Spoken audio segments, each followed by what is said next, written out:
Cucamonga, Quakes Baseball. Brought to you in part by the Ontario Airport Marriott, Vineyard Bank, Charter Media, Galliano Winery, the City of Laughlin Convention and Visitors Bureau, Sprint, Chipotle, Red Roof Inn, the City of Rancho Cucamonga, Allstate Insurance, Farmer John, Xbox, Yellow Book USA, and NationwideSurveys.com. KWRM 1370 is the radio home for Quakes baseball all season long. Now, here's the voice of the Quakes, Rob Sinclair. Well, thank you very much. And indeed, here we are, Mavericks Stadium, the setting once again where tonight the Rancho Cucamonga Quakes will look to bounce back from a heart-wrenching 6-5 defeat last night at the hands of the High Desert Mavericks and perhaps go back to their winning ways and, if they're lucky, get a little help from Inland Empire and climb to within 2.5 games of the Inland Empire 66ers. Fans, good evening to you. Rob Sinclair coming to you live from here in Adelanto.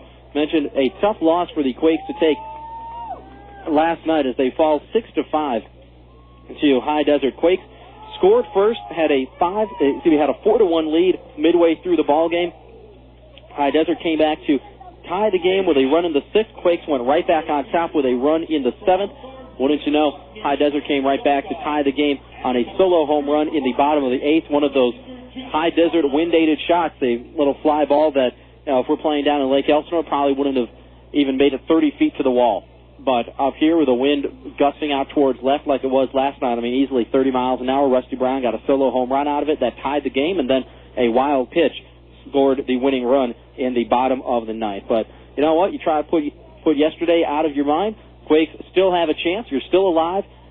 Nothing has been decided in the first half race yet. Does it get tougher now? Absolutely. Quakes are 3.5 back, but it's not impossible by any means. So Quakes have to go out and put yesterday's defeat behind them and play some good ball and see what they can do here tonight. So, fans, first pitch coming up in about 15 minutes or so, but tonight we've got the Quakes On Deck show. Tonight we're going to sit down and talk with backup catcher Tim Duff. Actually made his second straight start yesterday, as for the first time all year, Bobby Mitchell had the same lineup in back-to-back nights, so Duffer got a nice little bit of playing time, ended up going 1 for 4, or they base hit in the 6th.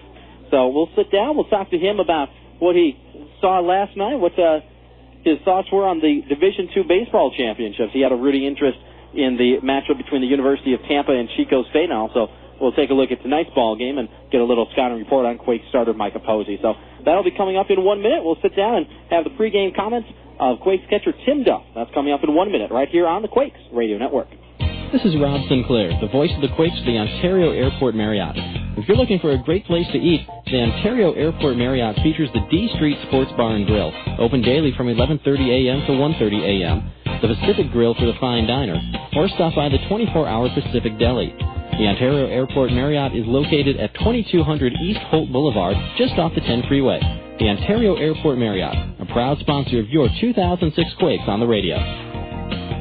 The Charter Media Friday Family Fun Pack is back. Get 4 club seats, 4 hot dogs, 4 sodas, a Quakes baseball, 2 Boomers miniature golf passes, 2 Cold Stone Creamery buy 2 get 2 free coupons, and a voucher for a free on-demand movie from Charter Media, all for just $38. The Charter Media Friday Family Fun Pack is available May 26th, June 16th, June 30th, and August 25th. For more information, call the Quakes ticket office at 909-481-5252.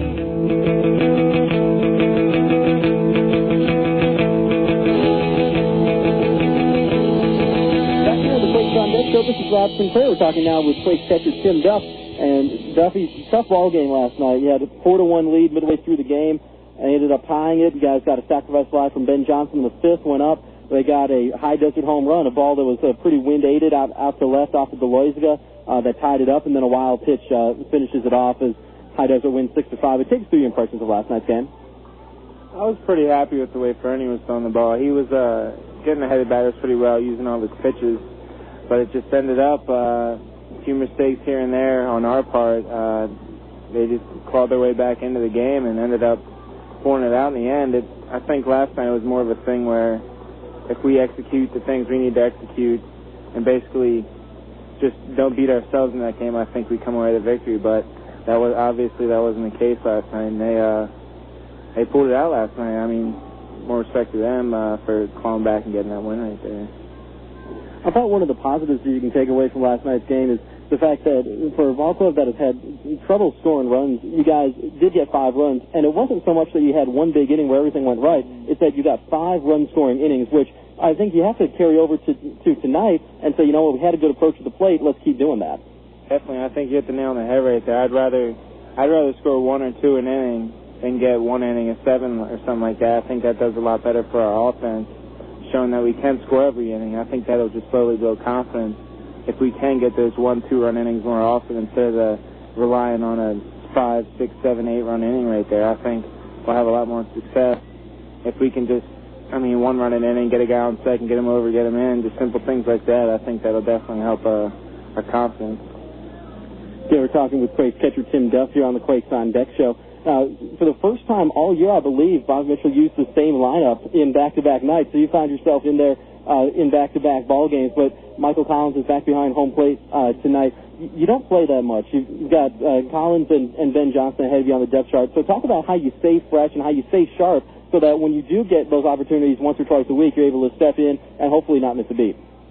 Well, before the games, we have our bullpens and sides with the pitchers, and I usually catch a few of those a day. And probably 2, 3 times a week, I'll get with the pitching coach, Benny, and we'll do some footwork, and I'll do some blocking just to stay fresh behind the plate. But I think more is just staying prepared mentally. I think if I can just keep sharp with what the pitchers are trying to do and what the other opposing hitters are trying to do, and just try and get on the same page with the pitchers, I think I'll be all right. Just mainly for me, it's just staying sharp mentally.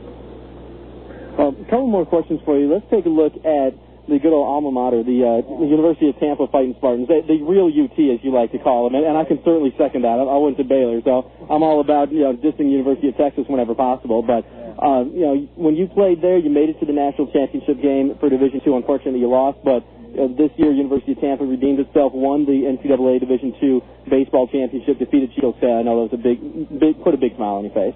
Oh, absolutely. It's good to know that there's a couple guys I played with who actually went back to Alabama to play in the championship. I was just really excited to see that Coach Urso and Sammy, they could pull it out unlike we did when we went there. But I'm really happy for them and all the guys on the team.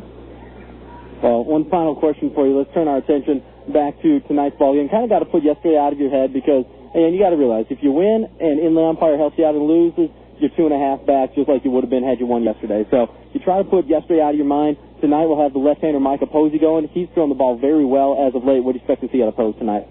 I expect to see the same thing you did last time in Visalia, just stay aggressive with his fastball. So his changeup, it seemed like last outing, he used his changeup a little more and had a lot of success with it. I think he stays aggressive with his fastball, aggressive with all of his pitches. I think he'll do fine, just keeping the ball down and attacking the zone. I'm expecting him to throw well. All right, that's what we're going to be looking for. Those right there, the pregame comments of Quakes catcher Tim Duff. Duff, appreciate the time. Best of luck here tonight and the rest of the way in the first half. Appreciate it, Rob. Now stay tuned for Quakes baseball coming up right here on the Quakes Radio Network. A few years ago, a small bank from Rancho Cucamonga started sending shockwaves through the banking industry. Vineyard Bank rolled through Southern California with a creative force that is changing the way we bank. We created small ripples at first, with innovative ways to move money quickly and effectively, where it would help businesses and families the most. Then our reputation grew stronger thanks to personal bankers with a can-do attitude committed to building lasting relationships. Vineyard Bank's financial performance was off the scale. A fast-growing bank with a rising stock. New, customer-friendly branches offering easy access to your money, opening throughout the Southland. Online banking on our award-winning website at www.vineyardbank.com. That's Vineyard Bank, proud to be your hometown bank, proud to support our hometown team. For more information, please call 1-800-442-4996. That's 1-800-442-4996.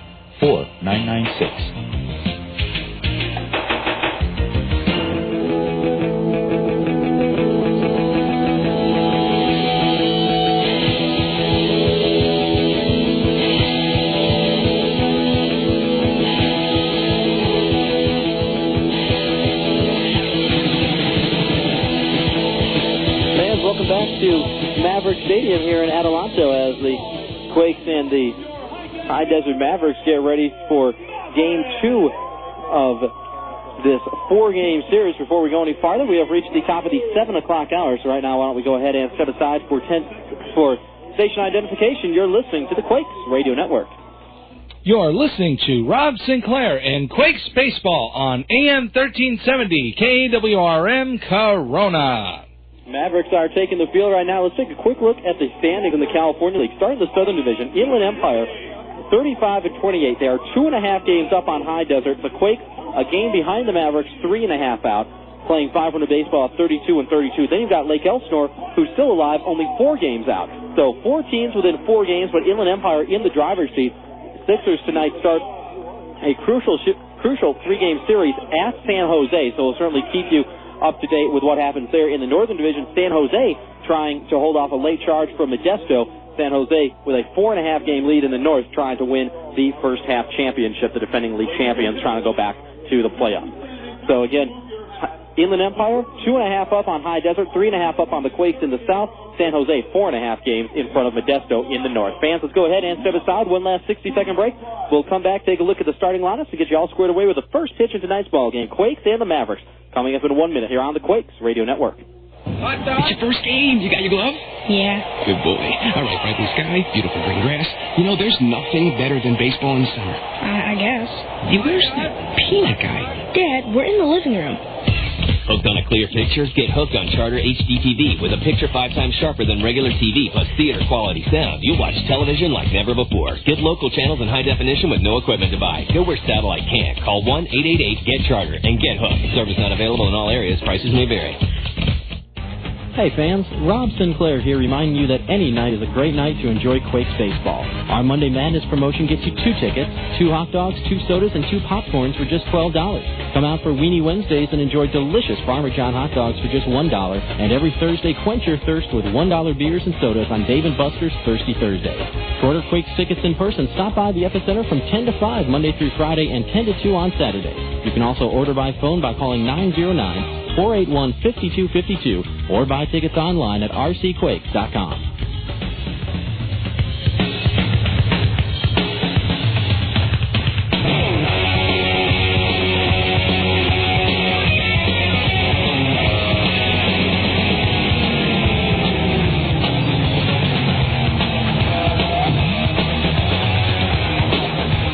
Welcome back to Mavericks Stadium here in Rancho as the right-hander Kyle Christ will begin his warm-up tosses for the Mavericks. Now let's take a look at how the Rancho Cucamonga Quakes will line up against them. We talked in the on-deck show with Tim Duff about the Quakes using the same lineup in back-to-back days for the first time all year, Sunday and yesterday. Tonight it has changed as Michael Collins is back in the lineup. Quakes 1 through 9 look like this. Josh LeBlanc will lead things off. He's in center field. The first baseman Cliff Remley will hit second, and hitting third and playing third, the switch hitter Freddy Sandoval. In the cleanup spot as usual, Michael Collins, after a 2-game hiatus, is back hitting fourth. He will catch. The left fielder Pat Riley moves down to fifth, and the shortstop Sean Rodriguez gets bumped down to the 6th spot in the lineup. First time all year that Rodriguez has hit 6th. In the bottom third of the order, Ben Johnson, who's swinging the bat very well, will hit 7th. Switch hitting DH is Ben Johnson. Drew Toussaint, the right fielder, hits 8th, rounding things out in the 9-hole, the second baseman, Nate Sutton. So again, for the Quakes, they go with LeBlanc, Remley, and Sandoval, Collins, Riley, and Rodriguez, followed by Johnson, Toussaint, and Sutton. And the starter tonight for the Quakes is the left-hander, Micah Posey. As the right-hander for High Desert, Kyle Christ, continues his warm-up tosses. Let's take a look at the vitals on Kyle Christ, right-hander from Granite Bay, California, 6'3", 195 pounds, a 34th round pick out of the University of California at Berkeley back in 2004. And Chris this season has thrown the ball pretty well, as he has a record of 1-1 and a 4.57 earned run average. This will be his 9th start of the season. Chris has faced the Quakes twice before, got a no decision back on May 12th, gave up 3 runs in 6 innings, took a loss on May 24th when the Quakes got to him for 7 runs in 7 1/3. So we'll see which Kyle Christ shows up here tonight. As Josh LeBlanc is in from the left side, Chris, the right-hander, rocks and deals out of the windup, and the first offering, a fastball for a strike. And it is 0-1 as we get underway early again tonight at 7:04. Got underway 2 minutes early last night, 1 minute early here this evening. 0-1, lined into left field, trying to get down, and it will. A opposite field leadoff single for Josh LeBlanc here in the top of the first. 2 pitches, and a man aboard for the Quakes. First baseman, number 19, Cliff Mellay. Let's set up High Desert defensively for you. Start in the outfield with Geraldo Valentin in left, Juan Senrizo in center, and Brian McFall in right. So Valentin, Senrizo, McFall left to right in the outfield. Give you the infield in just a second as Cliff Remley is in from the left side. Toss over to first, and LeBlanc is back. Ed Lucas gets another start at third base for the Mavericks with Irving Falu at short. On the right side, Wilver Perez at second. Mike Stadolka is at first, and the catcher is Adam Donahue. As Remley shows bunt, gets it down up the first base line. Chris's only play is to first, as Remley is retired 1-3. Going to go ahead and give Remley a sacrifice right there. He's not trying to bunt his way on for a base hit, I couldn't imagine. So give Cliff the benefit of the doubt. Give him credit for a sacrifice as he moves LeBlanc to second. And the Quakes trying to take an early lead here in the top of the first. Have a runner in scoring position with 1 away for Freddy Sandoval.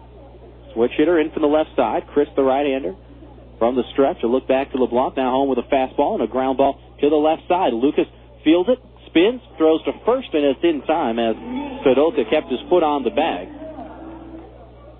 Wasn't hit overly hard, but Lucas had to move a pretty fair amount over there at third base. But gets the job done. Sandoval grounds out 5-3. And there are quickly 2 gone here in the top of the first. Kyle Christ has only thrown 4 pitches in this game. And has already faced 3 batters. Let's see what Michael Collins can do. Collins stands in for the right side, an all-star this year for the Quakes. .299 average, 3 homers, 37 driven in.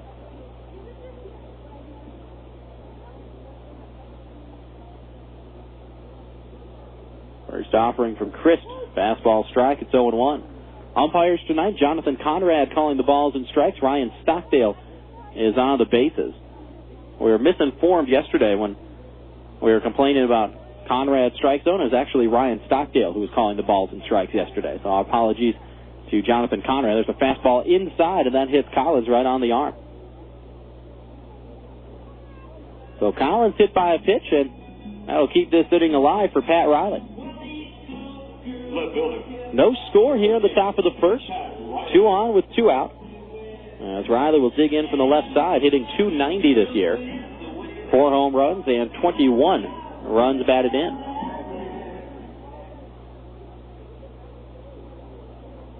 Outfield straight away on Riley. Shadows creeping across the field from left to right. There's a strike on the outside corner. Riley is 0-1. Wind blowing the opposite direction today. Last night it was going from right to left.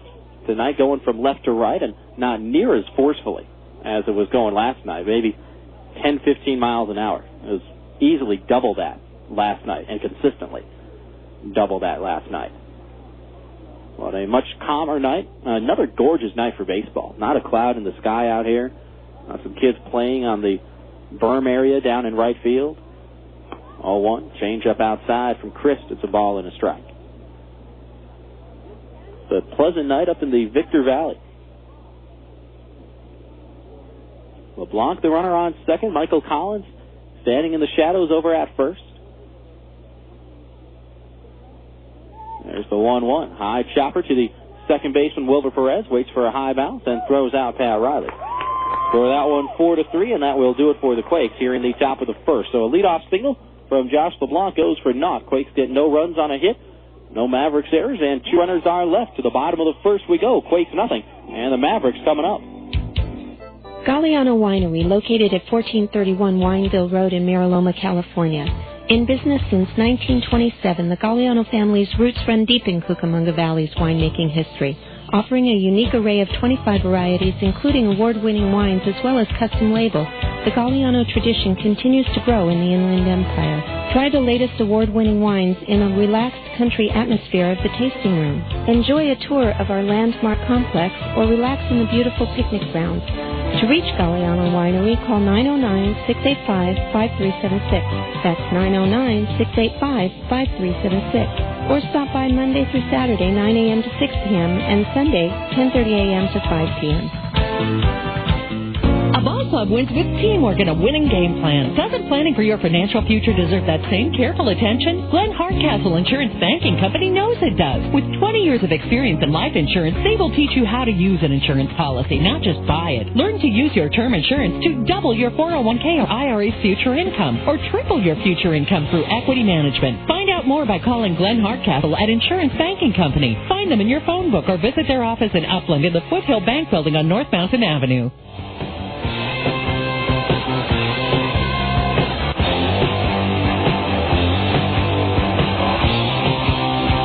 It's the bottom of the first here in Adelanto, and the Quakes and Mavericks in a scoreless game. Micah Posey has finished his warm-up tosses. Let's take a look at how High Desert will line up against the Mavericks, 33 and 31 on the season, 2.5 games behind Inland Empire in the race for first in the California League Southern Division. Leading it off for the Mavericks, the shortstop Irving Falu.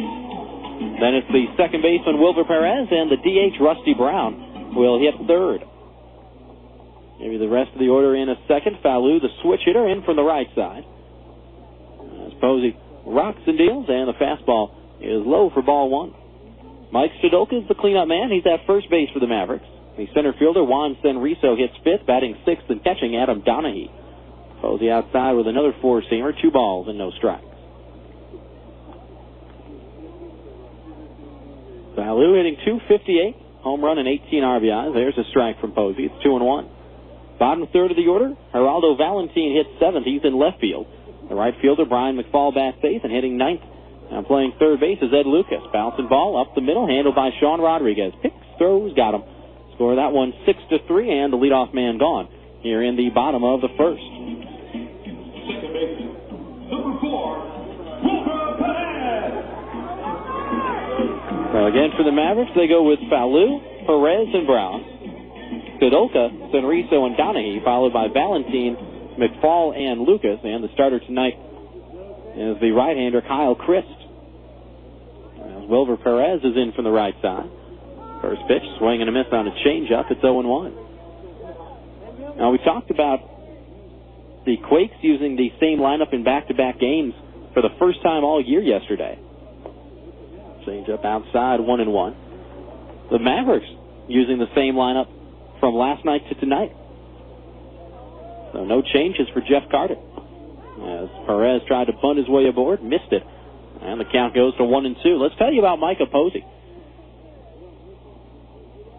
Vitals on Pose, a left-hander from Tallahassee, Florida, 6'4", 225. 15th round pick out of Tallahassee Community College in 2001. Perez fouls this one back. And it is 1-2.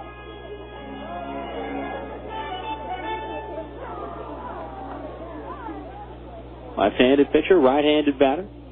From the windup, popped up, first base side, trying to get into the seats, and this one will get out of play. As Remley and Toussaint were both over to give it a look. And we'll do it again. Micah Posey this year, a record of 2-6 and a 4.19 earned run average. This is his 11th start of the year.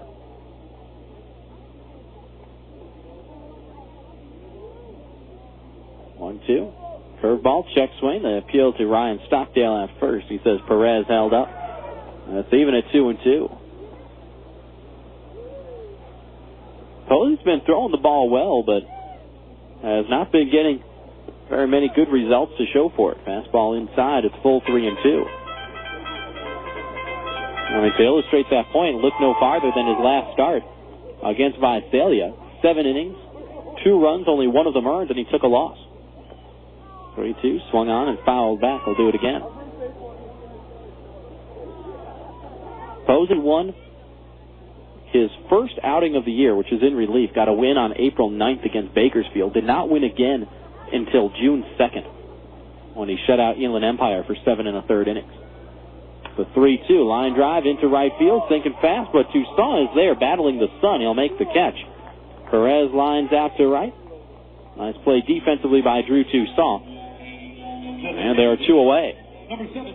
No score here in the bottom of the first. Rusty Brown coming to the plate. Let's check out how the Quakes line up defensively behind Micah Posey. In the outfield, Pat Riley gets the start in left. Josh LeBlanc patrols center. And Drew Toussaint just made that catch out in right. So Riley, LeBlanc, and Toussaint left to right in the outfield. As Brown, takes the ball down low. It's 1-0. On the infield, Freddy Sandoval at third, Sean Rodriguez at short. On the right side, Nate Sutton plays second. Cliff Remley is at first. And catching for the Quakes tonight, Michael Collins. Brown fouls this one back off to our right and out of play. And the count even at 1-1. Rusty Brown hitting .269, 7 home runs, 28 runs batted in. 1-1. Change him. That's at the knees. It's 1-2. Hey, some more about Micah Posey. He's worked 62 1/3 innings this year. Has struggled with his control. 31 strikeouts, but 34 walks. Here's a ground ball back up the middle. Easy play for Nate Sutton. Picks, throws, got him. Score that one 4-3, and a routine 1-2-3 inning for Micah Posey to open things here in the bottom of the first. Nice frame by Pose. Pine Desert goes in order. No runs, no hits, no errors, and none left. We go to the second. No score between the Quakes and the Mavericks. Great moments in Laughlin history. Jeff from Barstow tries out his new camera phone. Hey, Jeff sending pictures from Laughlin. Looks like you rented a jet ski. Cool. Now he's floating by a pontoon boat. Are there girls on there? Yeah, those are girls. Are they hot? Yeah, and they're really tan. I think he's in a casino now. Are the girls with him? They're blowing on his dice. Nice, he won. Good. He owes me money. They're in a nightclub now. Whoa. Knee-deep in females. That never happens when we're with them. Hello? Hey, man, you got shoes from down here. Hey, baby. Jeff says hello. Uh-huh. I hate Jeff. Laughlin, Nevada. Founded on fun. I don't want to know what that is. For information, call 1-800-4-LAUGHLIN or go to visitlaughlin.com. For 60 years, you've included Best Western in your family's summer vacation. To say thanks, the Best Western Hotels of California, Hawaii, and Nevada are offering a limited edition $50 Best Western travel card and up to 20% off your stays with their baseball fan rate. Experience the best summer ever with the Best Western Hotels of California, Hawaii, and Nevada, because when you stay any 6 nights with them through August 19th, you'll receive a $50 travel card to use toward a future Best Western stay anywhere in the world, including the 338 hotels in California, Hawaii, and Nevada. Visit them today at bestwesternbaseball.com or call 866-743-8738. And remember to book the baseball fan rate.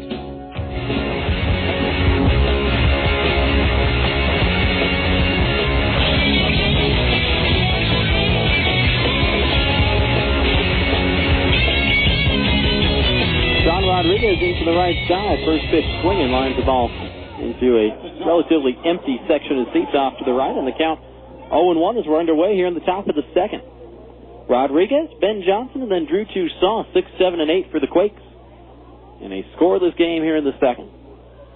0-1, fastball inside from Kyle Christ. And it's even up at a ball and a strike.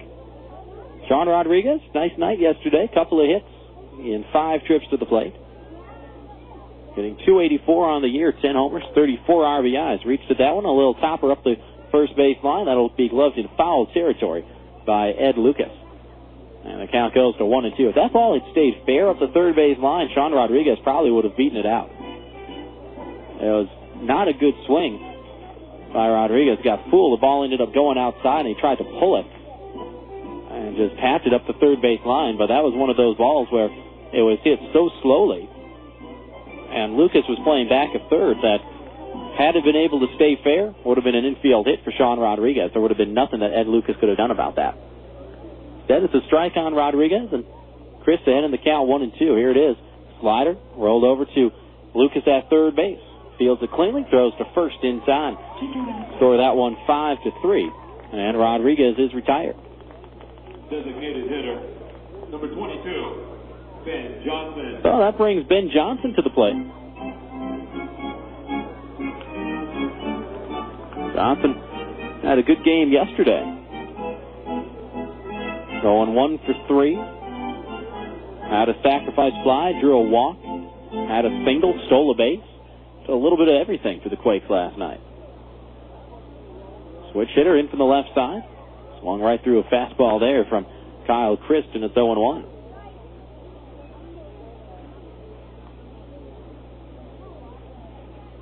Outfield a little bit around towards left on Ben Johnson.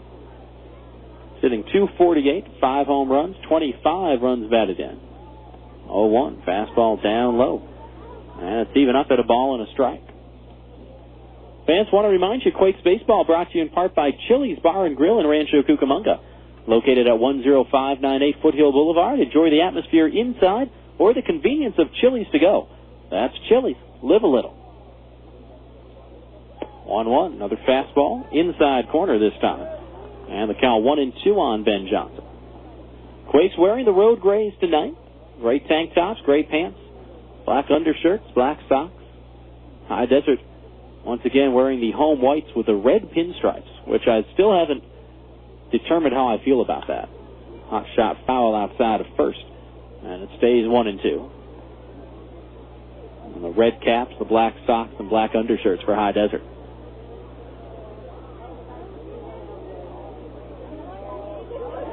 Like I was saying last night, black pinstripes, no problem. Blue pinstripes, okay. But red pinstripes, something about that just seems a little bit off to me. 1-2, fastball outside, even up at 2-2.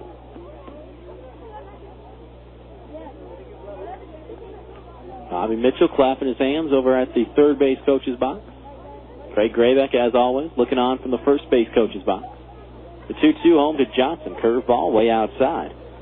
And it's gone from 1-2 to 3-2 on BJ.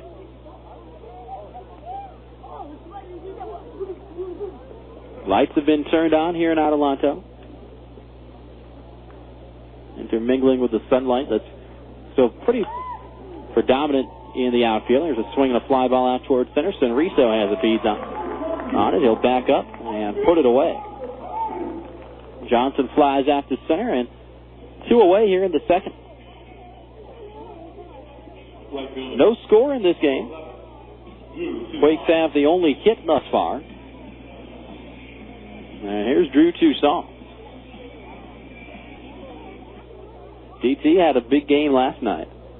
Couple of hits and his 10th home run of the year. Tied him with Sean Rodriguez for the team lead. Fastball inside. It's 1-0. Of course, Drew Toussaint tends to always have a big game when the High Desert Mavericks are involved in it. Fastball inside. And now Toussaint ahead in the count 2-0. Look at Drew Toussaint's numbers. 11 games against High Desert. He's hitting .372. 6 homers and 11 RBIs in 11 games. Takes a strike right there and goes to 2-1.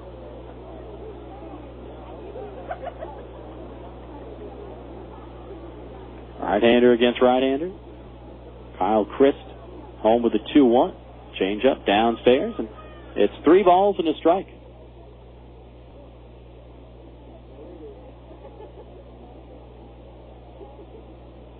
For Toussaint, 6 of his 10 home runs, 11 of his 23 RBIs on the year have come in 11 ball games against High Desert.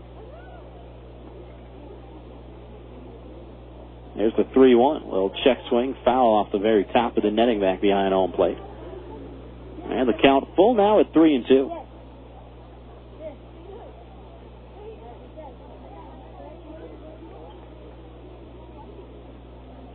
Base is empty.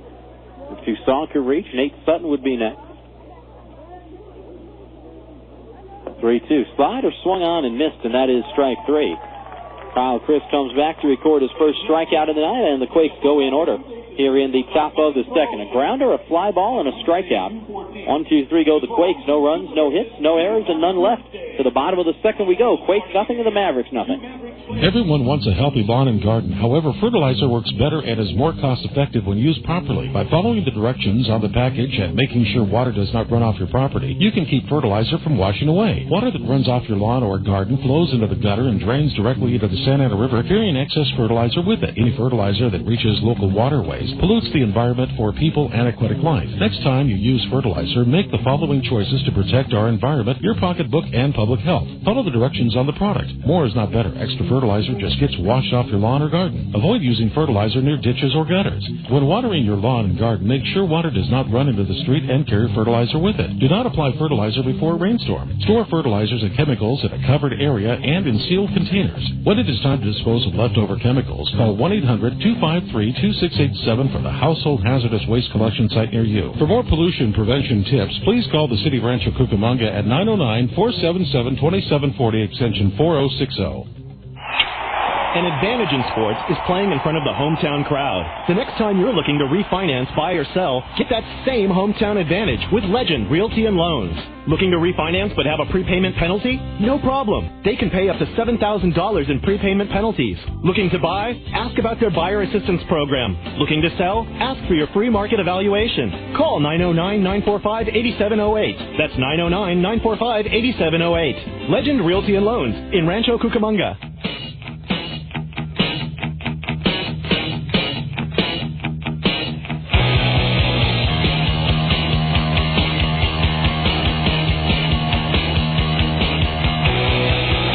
Sudoka looks for the fastball strike from Micah Posey. And it's down 0-1 as we're underway here in the bottom of the second.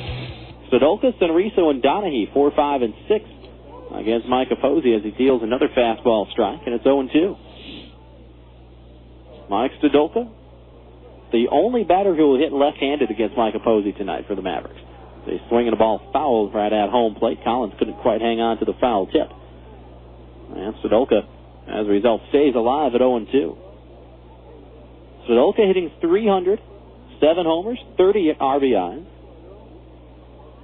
0-2. Curveball lined past Sean Rodriguez and threw into left field. Rodriguez did all he could to try to get to that one. And Sudoka just snuck it past him back up the middle. Nice piece of two-strike hitting there by Sudoka. He gets a leadoff single, and High Desert with its first hit of tonight's ball game.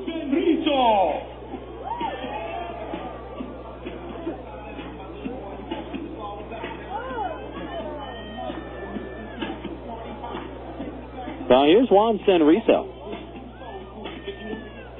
He's in from the right side.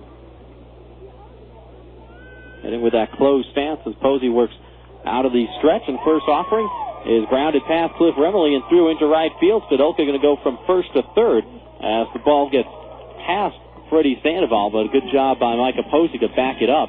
Sandoval got a glove on that ball and deflected it as Posey backed it up. Runners at the corners now with nobody out here in the bottom of the second. Number 16, Adam Donahue. So Posey in a spot of trouble here in the bottom of the second. And on the corners, nobody out, and he's got to deal with the catcher, Adam Donahue.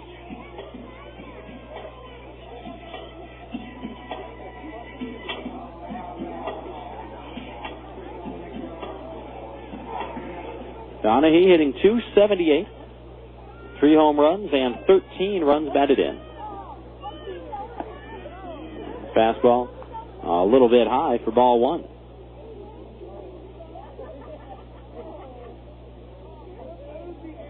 Quakes playing at double play depth on the infield. They'll try to turn two in exchange for a run as this one gets popped up back over the screen, and it'll land on top of the roof and roll back down. It's even at a ball and a strike.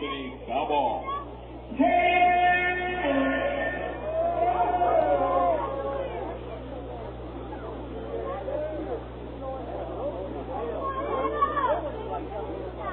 1-1. Swung on and fouled down the right field side. 1-2 now the count on Adam Donahue. Donahue was in High Desert last year, put up really good numbers, and it's surprising to see him back. Hit .294 with 12 homers and 48 runs batted in last year. This one in the air, right center field, playable for LeBlanc, but deep enough to score a run. As LeBlanc makes the catch, Sadolka will tag and score standing up. Donahue with a sacrifice fly, and High Desert takes the lead 1-0. For Adam Donahue, his second sacrifice fly of the season, RBI number 14. Sadolka scores, then Rizzo stays put at first. And that's out number 1. Left fielder, number 3, Geraldo Valentin.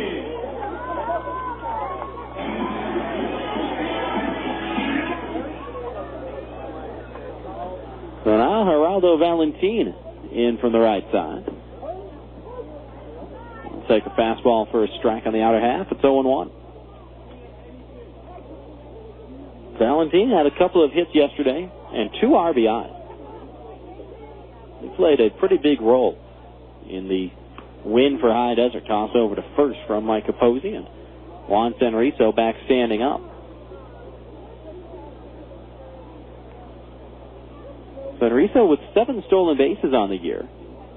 Not a huge amount, but he's only been caught 1 time, so he picks his spots pretty well. This one in the air, down the right field line. Long run for Drew Toussaint. Not going to get there. This is all the way off the wall. That was helped by the wind. Juan Senrizo tearing around third. Relay throw will not come from Nate Sutton. Senrizo scores. It's a wind-aided triple for Geraldo Valentin, and just like that, High Desert now leads it 2-0.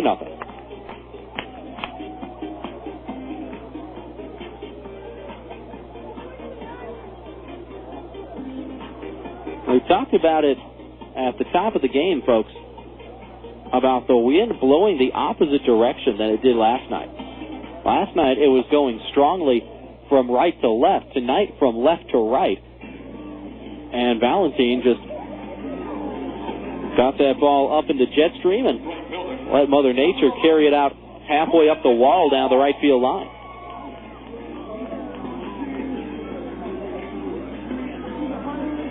So Valentin gets his second triple of the year, his 27th RBI. And here's McFall. The Quakes will bring the infield in here in the bottom of the second. Fastball strike from Posey. It's 0-1. It's one of those pitches where Micah Posey probably wouldn't take it back. That was a good pitch, but with the elements the way they are, there's a fly ball into right center field. LeBlanc and Toussaint both over there. Josh LeBlanc will make the catch, but it's deep enough for Valentin to score. Second sacrifice fly of the inning for High Desert, and the Mavericks now lead it 3-0. So McFall gets his 28th RBI of the year. And the bases are empty here for the number 9 man, Ed Lucas.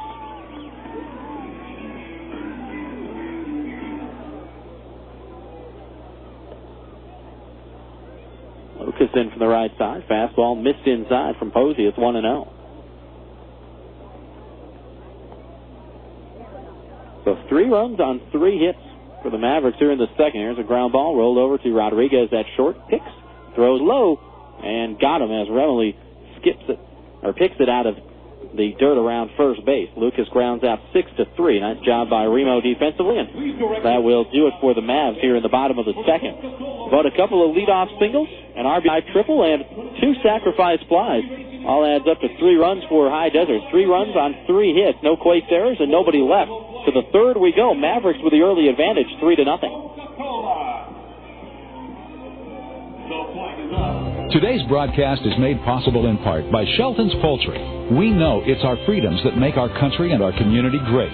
At Shelton's, we'd like to take this opportunity to salute the men and women at home and abroad who protect those freedoms. Shelton's Poultry knows that our military personnel make great sacrifices for the benefit of us all. They allow us the opportunity to live, work, and feel safe. Shelton's Poultry, celebrating over 80 years of being a proud American business. The 2006 Rancho Cucamonga Quakes aren't always playing baseball at the Epicenter. During their downtime, you can catch them playing the official gaming console of the 2006 Quakes, Xbox 360. Xbox 360 is the most powerful video game and entertainment system out there, delivering the best games, the next generation of premier Xbox Live online gaming services, and unique digital entertainment experiences that revolve around you. Xbox 360, available now at your local retailer. Jump in at www.xbox360.com. Redbox.com for more information.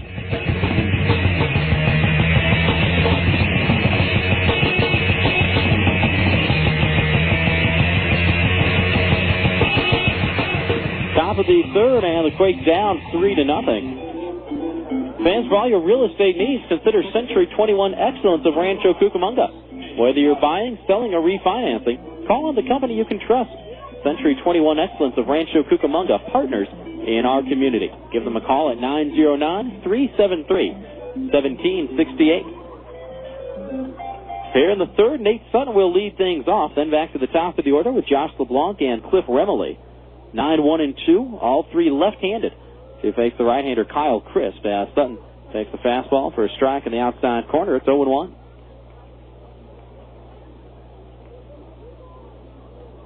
Sutton hitting .261, couple of home runs, and 16 RBIs. 0-1, swing and a miss. And he's behind in the count, 0-2. Crisp has retired 4 in a row, has not given up a hit to the last 7 batters he's faced. LeBlanc had a leadoff single back in the first. That's been it for the Quakes. Fastball outside, and it's 1-2. Outfield shaded around towards left for Nate Sutton, looking for him to go the other way.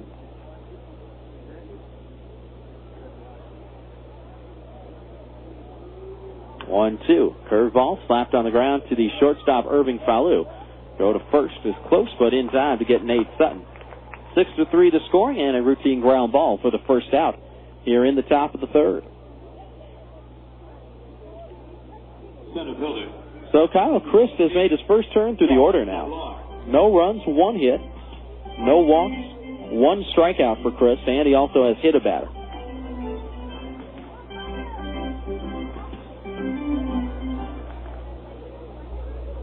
And here's Josh LeBlanc, the man who had that single back in the first. And from the left side, and Crisp misses low for ball 1.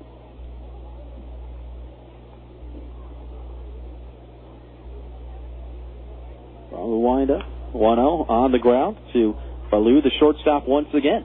And he'll throw out Josh LeBlanc by a step and a half. Back-to-back grounders to Irving Falu here in the top of the third. 2 away, and the base is empty for Cliff Remily. Number 19, Cliff Remily. Quakes down 3-0 here in the top of the second. As Remily will stand in for the left side.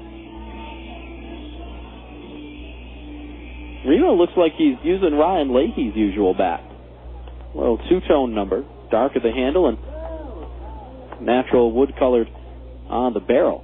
He fouls it straight back, and it's 0-1. And guys will do that. Guys will switch bats all the time. Sean Rodriguez had a new bat out of the batting cage during batting practice today, and Leahy asked if he could use it. Leahy got a few knocks in batting practice with that one. The strike there, it's 0-2. I realize you can't really get a base hit in batting practice, but if you translate it into a game where Leahy hit the balls, they would have been hits. 0-2. There's a swing and a miss by Remily, and that is strike 3. Donahue will throw down to first to complete the strikeout. Second strikeout for Kyle Crisp. Remily goes down on 3 pitches, and the Quakes go in order for the second straight inning. Crisp has retired 7 in a row. Quakes here in the third. No runs, no hits, no errors, and none left. To the bottom of the third we go. Mavericks leading Rancho Cucamonga 3-0. Faucets leaking, termites feasting, fishing, tackle, paints and spackle, tubs, jacuzzis, tapes and movies, everything from A to Z. Tile and lumber, tons of plumbers, elevators, carpet makers, radiators, party favors. Take a look and you'll see. Let your fingers walk into the other book.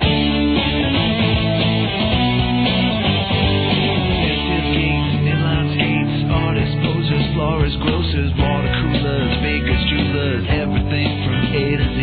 Duct tape, landscape, sit-down mowers, dentists, false teeth, uppers, lowers, wholesale, retail, Bombay, white whale. Take a look and you'll see. Let your fingers walk into the yellow book.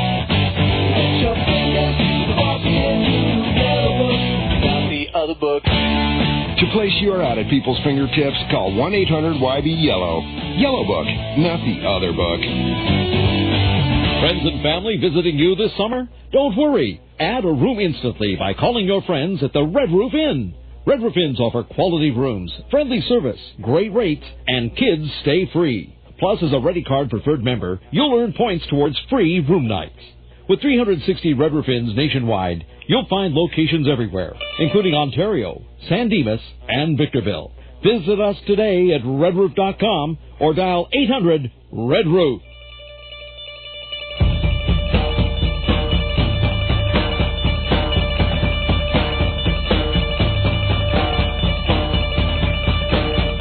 Bottom of the third, and Irving Falu wasting no time going after the first offering from Micah Posey. Tossed it to Nate Sutton at second. Pitch throws, got him. One pitch, one out for Posey here in the bottom of the third. Quakes down 3-0. Wilbur Perez will stand in for the right side. Lined out to Toussaint in right field back in the first. Left-handed pitcher, right-handed batter, and Posey misses low for ball one.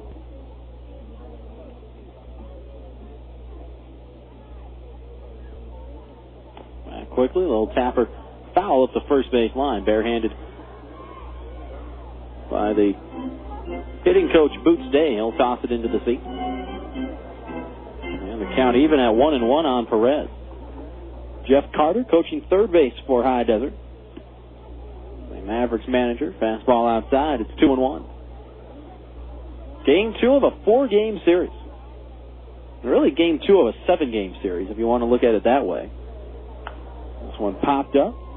Shallow right field. Wind will play tricks with this one as Toussaint puts the hand up, calls for it, and puts it away.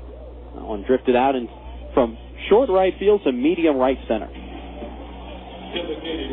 But Toussaint makes the play, and now here's Rusty Brown, the DH.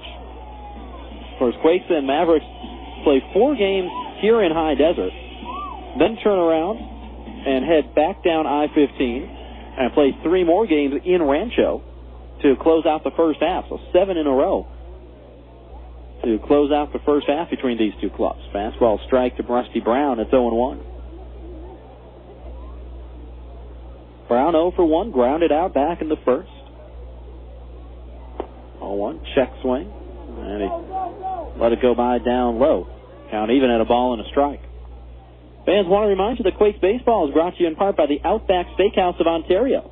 Located at 4492 Ontario Mills Parkway, just across from the Ontario Mills Mall. Outback Steakhouse of Ontario is the home of the world-famous Bloomin' Onion. At Outback, it's no rules, just right. Swing a ball foul outside of third base. And the count 1-2 as Pat Riley will toss that into the Mavericks dugout.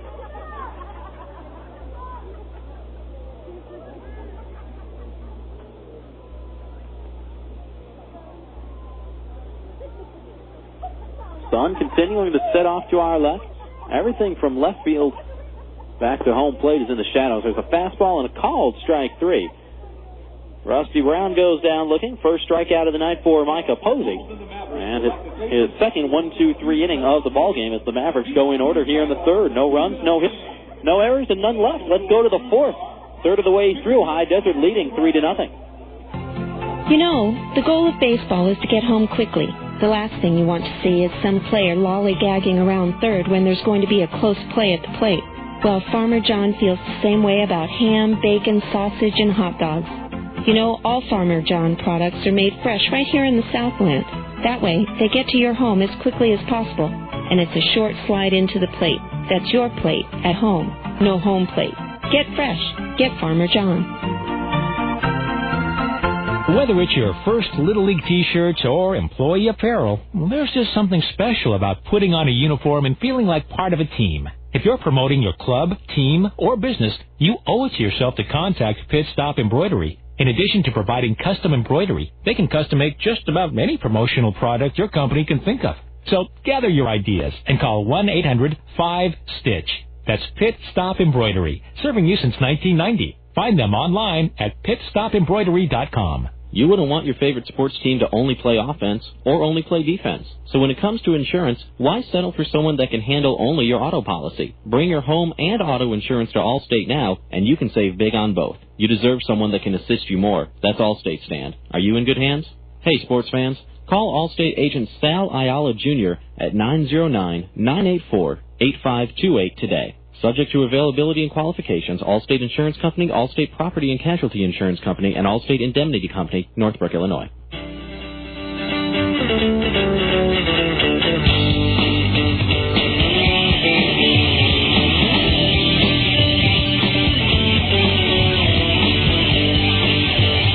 Top of the fourth, part of the order due up for the Quakes. Freddy Sandoval leading things off on the left side. It's fastball in for ball one. Sandoval, Michael Collins, and then Pat Riley, 3, 4, and 5. For the Quakes here in the top of the fourth. Rancho Cucamonga down 3-0. 1-0 from Kyle Chris. Bouncing ball off the facing of the Quakes dugout and back over towards the first baseman, Stadolka. Tossed that into the seats, and a fan had the glove, had it right in the glove, and dropped it. 1-1. They count on Freddy Sandoval. This one down low in the dirt. And it's 2-1. Now one of the Quakes reserves will jog down to that dropped foul ball and toss it back into the seat. I think that was Fernie Rodriguez who ran down and tossed that one back in. 2-1 to Sandoval in the air. Left field hit pretty well. Valentin going back. He'll have room in front of the warning track to make the catch on the run as he neared the line. Sandoval spanked that one the opposite way. But Valentin is there, and there are 8 straight outs for Kyle Christ. See what Michael Collins can do. He got hit by a pitch back in the first. Looking for a hit of a different kind here in the fourth.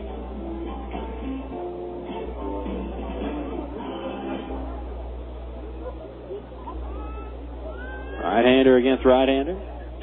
First pitch, hot shot fair inside of third base. That's going to be extra bases. Now it kicks off the fence and bounces all the way back into left center. Nobody's going to get to it. And, well, I thought Collins maybe could have stretched that into a triple. But Irving Falu, the shortstop, was the first one to get to it. Instead, it'll be a stand-up double for Michael Collins. And the Quakes, they run her into scoring position here in the top of the fourth. Collins with his 12th double of the year. It was right inside the third base bag. And the way the bullpen is set up for high desert on that third base side, the wall juts out because the bullpen is actually fenced in, whereas on the right field side, well, the Quakes warm up, it's all just part of foul ground. Fastball down and into Riley. It's 1-0. But it bounced off of that chain link fence and kicked back into left center. Valentin was going towards the left field line, had to completely reverse his field. Senriso came over from center, and it was the shortstop, Irving Falu, who ended up getting to that one. Here's a line drive into left field. That's a base hit. Collins will stop at third. Had to see if Lucas was going to be able to make a play on that one. It got past him. Riley with a single the opposite way. And the Quakes now with runners on the corners. And only one out here in the top of the fourth. Quakes are now 3-0 here in the top of the fourth, and now this is one of those situations where you don't need to get a 3-run homer. It would be nice, but you're only in the fourth. You've got a runner at third, less than 2 outs. Most important thing is to get Collins home. So if that's a ground ball that you beat out for a fielder's choice, so be it. If that's a sacrifice fly, that's fine too. This one in the air, right field, sinking fast, and it'll be caught by Brian McFall. Collins tagging up from third. Throw will be cut off. And Michael Collins will score standing up. Sean Rodriguez does exactly what the Quakes needed. Picks himself up a sacrifice fly and gets the Quakes on the board here in the top of the fourth. Designated hitter. So Rodriguez flies out to right. Gets his 35th RBI of the year. And his team-high 4th sacrifice fly this season. Michael Collins scores. Pat Riley stayed at first. And now here's Ben Johnson in from the left side. Chris from the stretch, toss over to first, and Riley is back.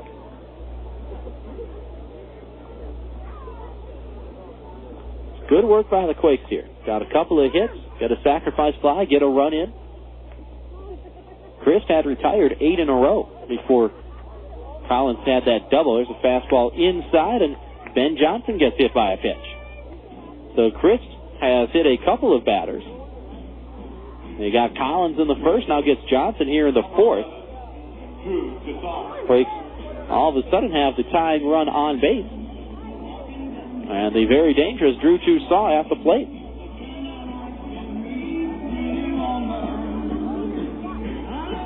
Toussaint struck out in the second, but again, hitting .372 against High Desert this year with 6 home runs and 11 RBIs in 11 games. So it's very possible that he'll get something to drive and tie this game up. Maybe give the Quakes a lead here. First pitch swing, comebacker right to Kyle Chris. Little snow cone catch on the mound, and he'll flip it underhanded to Mike Stadoka at first. Score that one 1-3. And just like that, the inning is over for the Quakes here in the fourth. But Quakes get a run on a couple of hits. Sean Rodriguez came through with the sacrifice fly to get the Quakes on the board as Collins comes in to score. 1 run, 2 hits, no High Desert errors, and a pair of runners are left on base. To the bottom of the fourth we go. Quakes on the board, but they trail High Desert 3-1. Galliano Winery, located at 1431 Wineville Road in Mariloma, California. In business since 1927, the Galliano family's roots run deep in Cucamonga Valley's winemaking history, offering a unique array of 25 varieties, including award-winning wines as well as custom label. The Galliano tradition continues to grow in the Inland Empire. Try the latest award-winning wines in a relaxed country atmosphere of the tasting room. Enjoy a tour of our landmark complex or relax in the beautiful picnic grounds.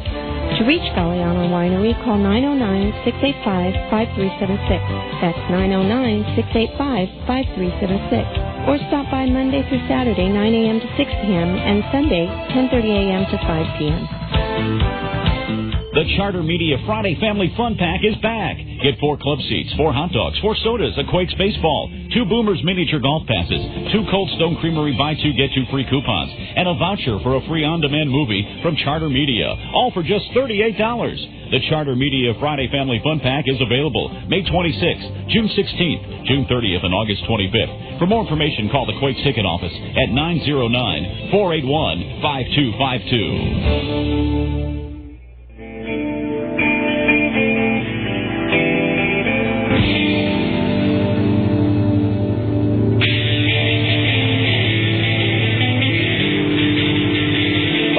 Fourth, middle third of the order for High Desert with Stadoka, Senriso, and Donahue, 4, 5, and 6. Go up against the left-hander Micah Posey. First offering, fastball up high, it's 1-0. Quakes down 3-1 here in the bottom of the fourth. Both teams have 3 hits. Neither team has committed an error. 1-0. Here's the ground ball slowly hit to Sutton at second. Picks, throws, got him. 4-3, as easy as they come for Nate Sutton. Very quietly, Micah Posey has put together a nice little run. 6 straight outs for Posey. Fans, want to remind you that Quakes Baseball is brought to you in part by Romano's Macaroni Grill of Rancho Cucamonga. Located at 10742 Foothill Boulevard, choose from more than 35 Italian specialties. Romano's Macaroni Grill, all the Italian you need to know. There's Juan Senriso in from the right side. He singled and scored back in the second. Mavericks got all 3 of their runs in that second inning against Posey. First pitch swinging once again, fouled back onto the roof and out of play. It's 0-1. Senriso hitting .250. Team leader with 12 home runs for High Desert, and he's got 31 runs batted in.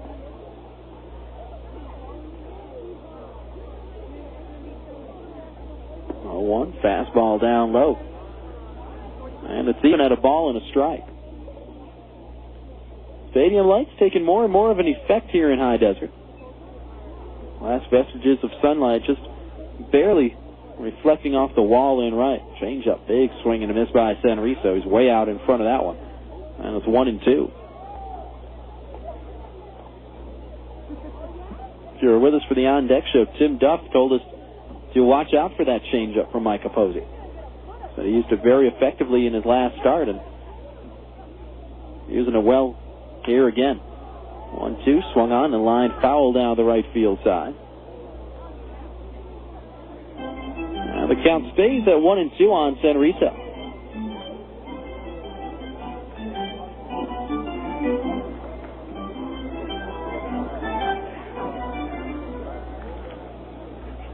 infield straightaway. Senriso with that closed stance.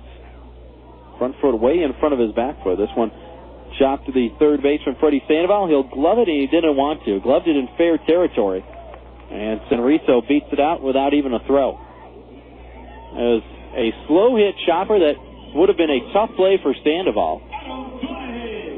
He came in, wanted to let it go, but he was already committed. And, really not the worst play in the world there from Sandoval, because that ball was right up on top of him. So if he lets it go past him, or if he doesn't stick his glove out, there's a very real possibility that it goes past him and perhaps becomes a double. Toss over to first and Senriso's back. Now, even if Sandoval feels that one perfectly and gets a throw off, there's no guarantee that he gets Senriso. So there's no harm on that kind of ball. It's just keeping it on the infield, limiting the damage to a single, and let Posey try to work out of the inning rather than, come charging in, throw the ball away perhaps, let it get past you, and then you're talking about Senriso being in scoring position. So, you know what? Little infield single. Nothing wrong with that. First offering home to Adam Donahue. Ripped foul outside of the third base bag. Ricochet back to Jeff Carter, the High Desert skipper. He'll toss that into the seats as the father gives it to his daughter. And the count 0-1 on Donahue. Adam Donahue opened the scoring back in the second inning with a sacrifice fly. High Desert got a couple of sac flies in the second and an RBI triple. That's how they got their 3 runs. Curveball down and in from Posey. And it's even at 1-1. Now the Quakes came back with a run in the top half of this fourth inning. Sean Rodriguez's sacrifice fly. 1-1. Bouncing ball. Hit to Sandoval at third. Comes charging in. Throws low to second. And he skips it past Nate Sutton all the way into right field.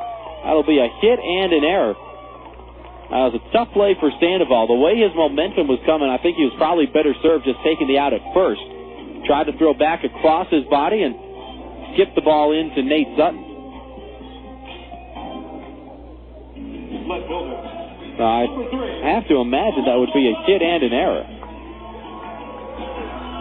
Although they've only put an error up there.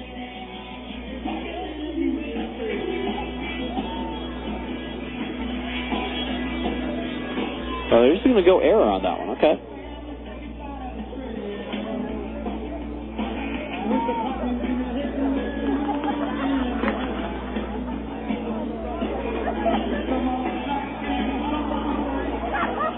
So just like that, runners on the corners.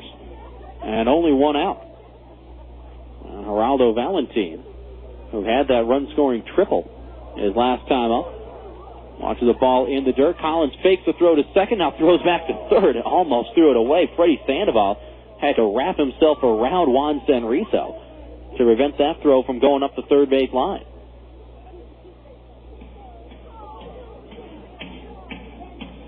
That, I imagine, would have to be a wild pitch. Charged to Micah Posey. I don't have any way of flashing wild pitch up on the scoreboard. I didn't see what signal John Rosen, the voice of the Mavericks, gave off to my right. So I'd imagine that's a wild pitch for Posey. 1-0 the count on Valentin. Runners at second and third with only one out. Here's the fly ball. Right field hit pretty well. Toussaint back. Wind is going to help this one to the warning track. Toussaint had it in his glove and dropped it. Senriso is home. Stopping at third is Donahue. And they're going to give Valentin a hit on that one. Got it up in the jet stream, and the ball kept carrying out towards right. Toussaint had it in his glove. I'm a little bit surprised that they give Valentin a hit on that. But either way, the bottom line is a run scores, and High Desert now up 4-1.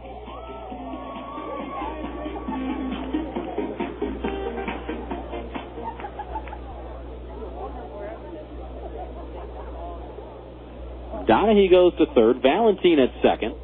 The Quakes will bring the infield in against Brian McFall. Fastball low and away from Posey. It's 1-0.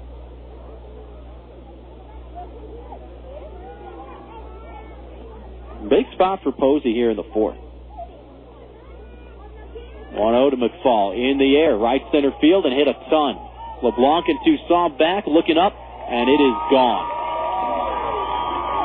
3-run homer, and that turns a 4-1 game into a 7-1 game.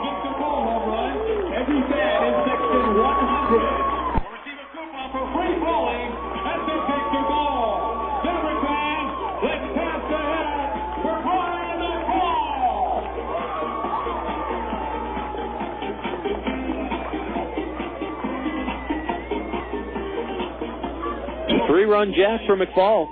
His 9th of the year.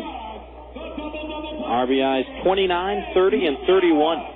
He's got 4 RBIs in this game. Sac fly in the second, now a 3-run homer here in the 4th. First pitch swinging. Ed Lucas pops this one up sky high in the infield. Nate Sutton camping out, waiting for it to come down. Will put it away. And that is out number 2.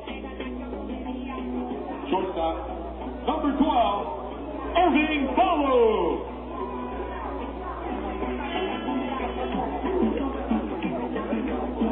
This is one of those tough innings for Micah Posey where he's made some decent pitches, then made one bad one, and has given up a bunch of runs here. A strike to Irving Falu, and it's 0-1. I got the first out from Stodolka. Senriso reached on an infield hit. Fouled back by Falu, it's 0-2. Donahue reached on an error. Valentin doubled, but it was a ball that was in Toussaint's glove out in right field that he dropped that they ruled a hit. And then the 3-run homer. Fastball inside, it's 1-2. Up until that 3-run homer, not bad pitches from Posey. But that's baseball. 1-2, inside again. Falu gets out of the way, and it's even at 2-2 on the High Desert leadoff man. Base is empty, 2 out here in the 4th. Quakes down 7-1. 2-2. Ground ball, left side, gloved by Sean Rodriguez. Throw to first is high, and Remily didn't land on the bag. Remily's foot was on the bag after Irving Falu beat it out. So a throwing error charged to Sean Rodriguez. And the inning continues when it should have been over.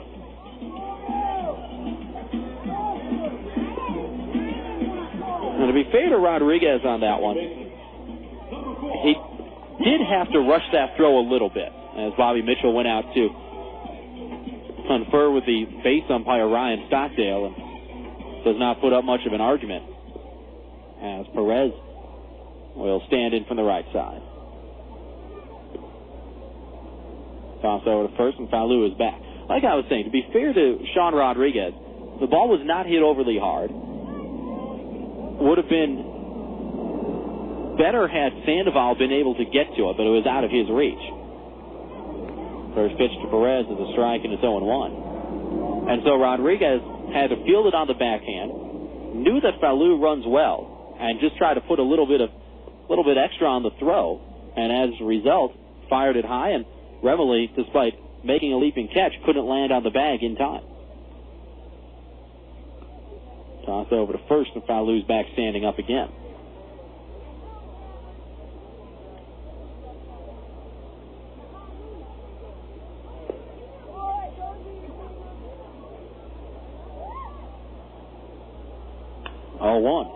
In the air, left field, right at Pat Riley. He'll barely move and put it away. Perez flies out to left, and now we'll finally end things here in the bottom of the 4th. But, boy, High Desert gets 4 runs on 3 hits. There were 2 Quakes errors and another ball that could have been an error on Toussaint's dropout in right field. The big blow, a 3-run homer by Brian McFall.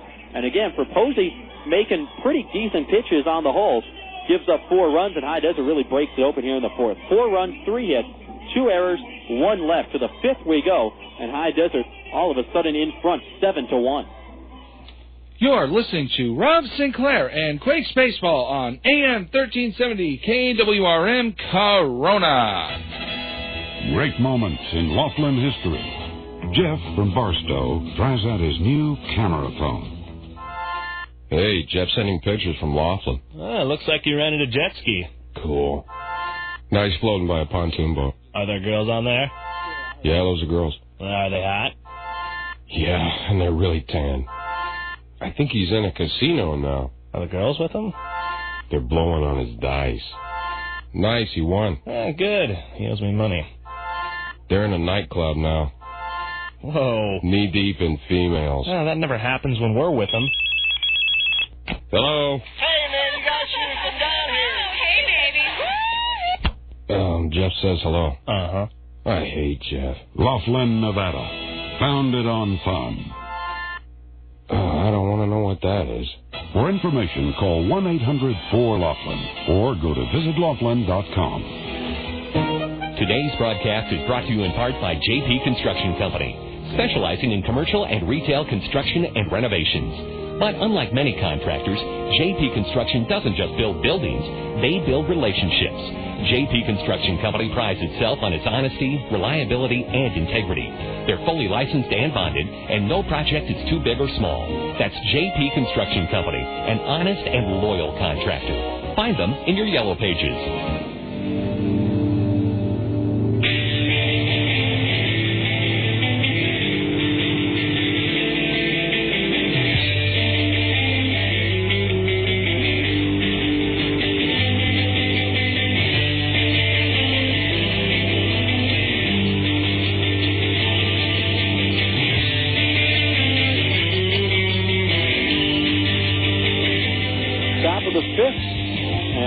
Has grounded out on the first pitch he got from Kyle Chris. 3 unassisted, the scoring right there. The one pitch, one out, and here's Josh LeBlanc, the leadoff man, in from the left side. Taking a fastball down and in, and it's 1-0. Quakes down 7-1 here in the top of the fifth.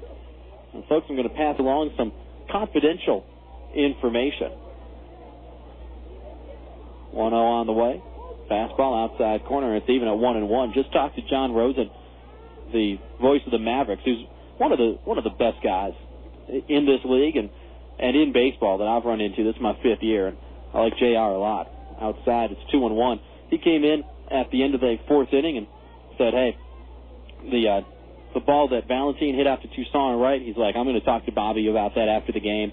He's like, and that'll probably get changed to an error. But you don't want to ruffle the feathers of an official score because they're trying to do their best too. Strike of the outside corner, it's 2-2. But sometimes you got to take it upon yourself to make a change. And to hear John talk about it, slider downstairs, and it's full 3-2. To hear John talk about it, there are a fair number of calls that get changed after a game here in High Desert, where this official scorer is not among the best in the league, to put it kindly. So, it's a double for now, but more than likely that'll get changed, as I think it should. Fastball down low to Josh LeBlanc, and that is ball 4. The first walk given up by Kyle Chris tonight. And the Quakes with a base runner with 1 away here in the 5th.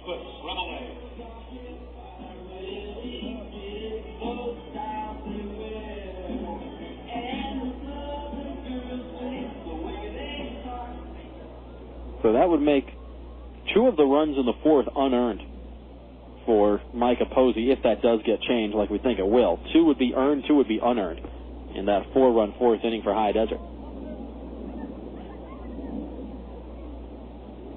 Fastball down low to Renelli. It's 1-0.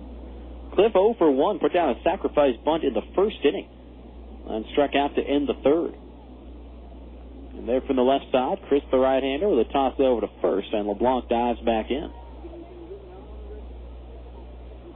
Josh LeBlanc, 5 out of 9 in stolen base attempts this year.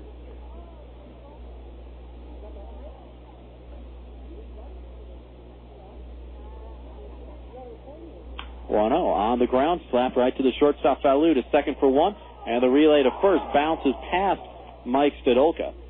No error for Wilver Perez. Can't assume the double play. It'll just be a fielder's choice. LeBlanc out 6-4 on the scoring.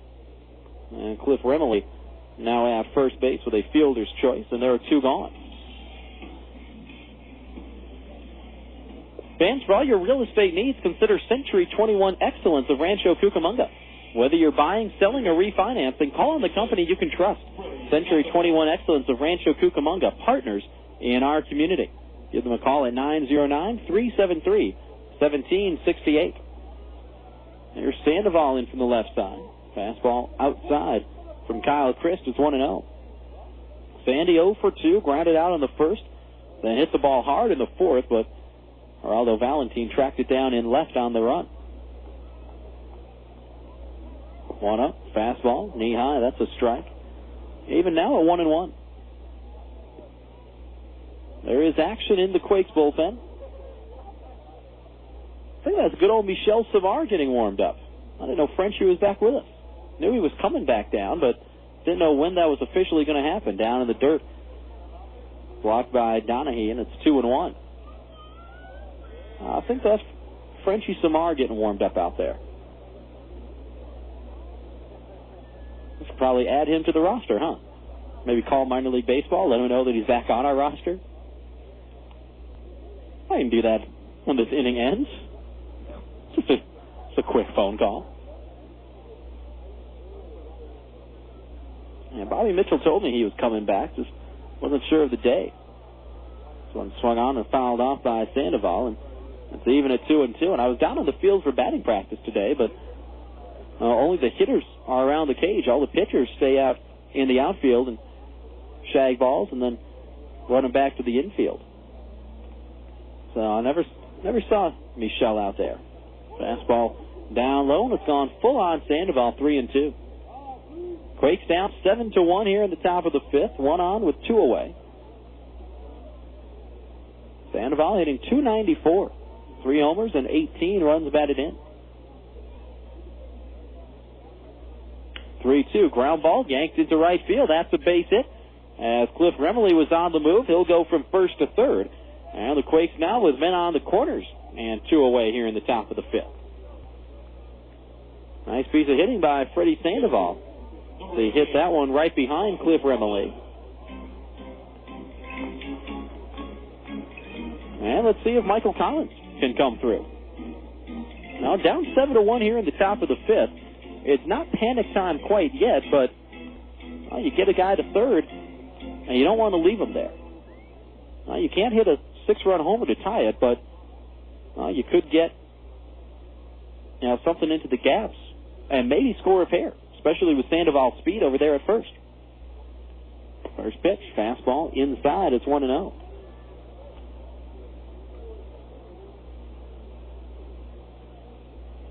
Now, this would be a situation where, even with Collins at the plate, I wouldn't mind seeing Sandoval on the move here. Try to get yourself into scoring position, then a base hit scores 2. Chopper, foul ball outside of third. Bobby Mitchell will track that one down and toss it to a fan in the first row.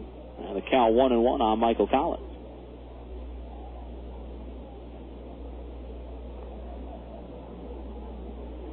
You can hear the rumble of jet engines in the background. It's because the plane is practicing takeoffs and landings at an old abandoned Air Force base just past the stadium.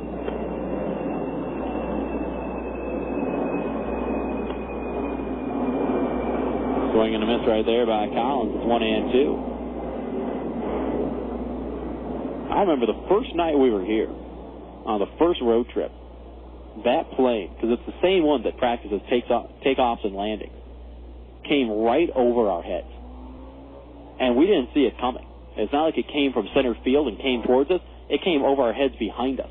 Next thing you know, you look up, and there's this, like a C-130 transport plane, which is a big beast of a plane, just coming right overhead.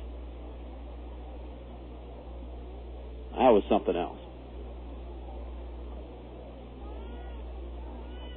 1-2, fastball down low. It's 2 balls and 2 strikes. That was like the time back when I was in North Carolina. I went on a sales appointment to a car dealership out in where was it? Can't think of the name of the town. Just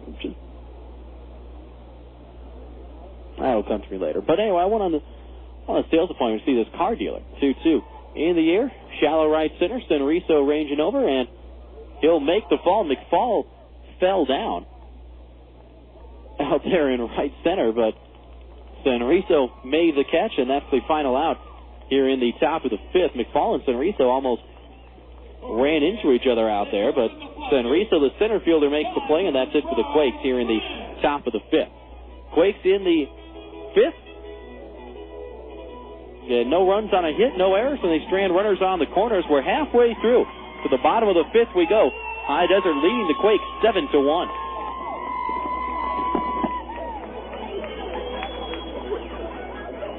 Over 50% of the population admits to dropping litter on the ground or out a car window. All that litter makes one big mess. The good news is you can help by setting a good example for your kids and community. Research shows that people litter because litter has already accumulated. By keeping your neighborhood clean, you ensure that others are less likely to litter there. So take the following steps to help stop litter in your neighborhood. Throw your trash in a can every time. If you're not near a trash can, hold on to your trash until you get to one. Make sure your outdoor trash cans have lids that close securely to prevent accidental litter. Keep your yard and sidewalk trash free. Include a neighborhood cleanup in your next neighborhood event. Don't let trash blow away from you, because it won't disappear. And teach kids to use trash cans. They'll adopt your habits. Call 800-CLEANUP to report illegally dumped garbage and debris. For more pollution prevention tips, call the City of Rancho Cucamonga at 909-477-2740 extension 4060.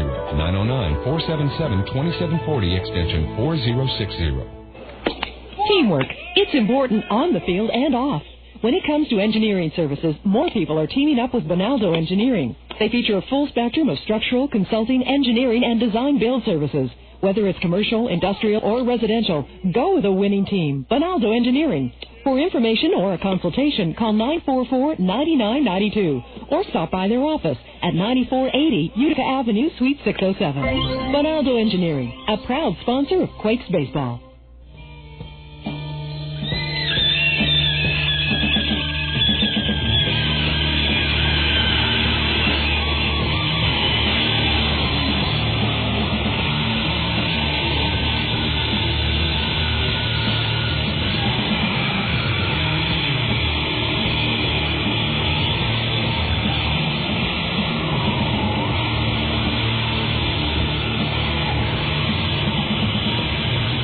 Bottom of the fifth here in High Desert. Quakes down 7-1, and the night is done for Micah Posey. As he struggles through 4 innings, gives up 7 runs. Only 5 of those will be earned, we assume. And Michel Samar back on the hill for the Quakes. Fires a fastball up high, and it's 1-0.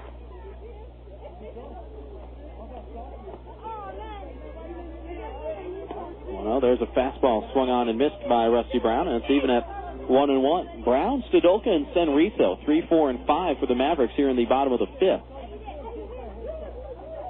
With High Desert leading 7-1. Samar, the right-hander. It's upstairs right there, and it's 2-1. Folks, you'd be happy to know, I just got off the phone with minor league baseball, and we've now got Samar officially added to the roster. So everything's legit. Fouled back by Rusty Brown as 2-2. Now, to make room for the roster, infielder Abel Nieves was sent down to extended spring training, which made sense. I mean, Abel had only played in, 4 games? He only had 6 at-bats on the year, and the Quakes were carrying one too many position players, so it makes sense for Nieves to go down and get some playing time in extended spring training. I mean, that's what everybody needs. You know, you got to play no matter where you're at. It doesn't do you any good to be up in Double A or Triple A or wherever. There's a called strike 3. Rusty Brown goes down. Look at, and Michel Samar strikes out the first batter he faces here in the bottom of the fifth. Oh, but it doesn't make any sense to go up to a higher level and not play when you could be getting some at bats and playing the field and learning the game of baseball on the professional level down in spring training or down in Orem or Cedar Rapids or wherever. First offering, Stodolka foul back, and it's 0-1.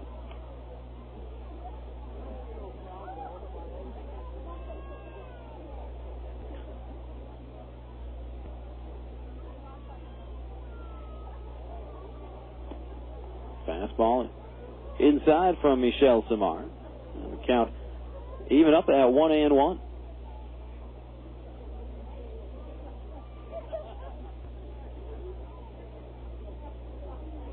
Downstairs, and It's 2 balls and a strike. Vitals on Michel Samar, a right-hander from Charlesbourg, Canada. 25th round pick back in 2002 out of St. Petersburg Community College down in Florida. Born in Quebec City. Speaks fluent French. Fastball on the outside corner. It's 2-2. And I'm happy to see Samar back because he and I can now confuse the rest of the team by speaking French to one another. 2-2. A little tapper out back in front of the plate. Samar will let it go. Collins picks, throws, and got a nice job, Michael Collins. I had to get on that ball quickly and made a perfect dart of a throw over to Remily at first. And there are 2 away. I remember when I met Samar for the first time before the season started, and he found out that I spoke French, so we started talking, and Samar apparently thought that my knowledge of French meant that I was fluent in French, which I'm not anymore. Not by a long shot. I mean, it'll come back to me if I'm around it, but Samar thought that I was basically like his long-lost brother. And I was just rattling off French at a breakneck pace. There's a strike to Senriso. It's 0-1. I looked at him and I just kept saying, lentement, which means slow down. You know, like I'm not ready to jump all the way back into, honors French, basically. 0-1, broken back comebacker, barehanded by Michel Samar off the hill. Throws a fastball to first and gets Senriso by 4 steps. Score that one 1-3. Nice job by Samar. Broke a bat, gets a strikeout, nothing out of the infield. A 1-2-3 inning for Frenchie. And High Desert gone into 5th. No runs, no hits, no errors, and none left. To the 6th we go. Quakes trailing the Mavericks 7-1. A few years ago, a small bank from Rancho Cucamonga started sending shockwaves through the banking industry. Vineyard Bank rolled through Southern California with a creative force that is changing the way we bank. We created small ripples at first, with innovative ways to move money quickly and effectively, where it would help businesses and families the most. Then our reputation grew stronger thanks to personal bankers with a can-do attitude committed to building lasting relationships. Vineyard Bank's financial performance was off the scale. A fast-growing bank with a rising stock. New, customer-friendly branches offering easy access to your money, opening throughout the Southland. Online banking on our award-winning website at www.vineyardbank.com. That's Vineyard Bank. Proud to be your hometown bank. Proud to support our hometown team. For more information, please call 1-800-442-4996. That's 1-800-442-4996. The 2006 Rancho Cucamonga Quakes aren't always playing baseball at the Epicenter. During their downtime, you can catch them playing the official gaming console of the 2006 Quakes, Xbox 360. Xbox 360 is the most powerful video game and entertainment system out there, delivering the best games, the next generation of premier Xbox Live online gaming services, and unique digital entertainment experiences that revolve around you. Xbox 360, available now at your local retailer. Jump in at www.xbox.com for more information.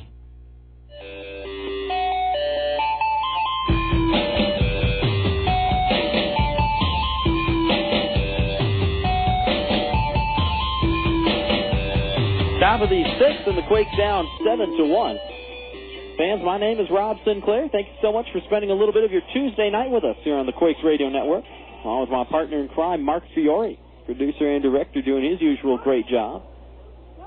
Like Jay-Z says, folks, you'd be anywhere in the world, but you're here with me, and I appreciate that. Pat Riley stands in from the left side. Fastball low to Riles. It's 1-0. Riley, Rodriguez, and Johnson 5, 6, and 7 for the Quakes.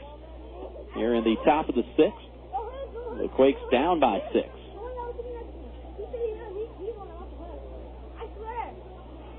While Chris, the right-hander, still at it. This one popped up sky high in the infield. Lucas, the third baseman, makes the catch on the infield grass. Wind was playing tricks with that one. As he makes the play, and Pat Riley retired on 2 pitches here in the top of the 6th. Speaking of Pat Riley, Number 3.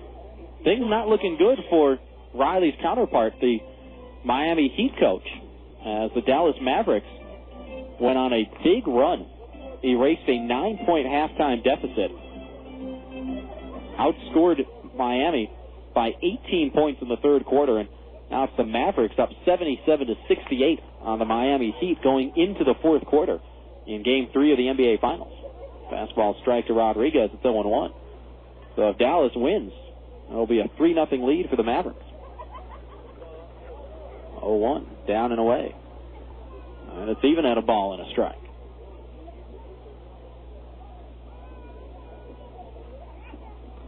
Right-handed pitcher, right-handed batter. Rodriguez accounted for the Quakes' only run in this ball game with a sac fly back in the fourth.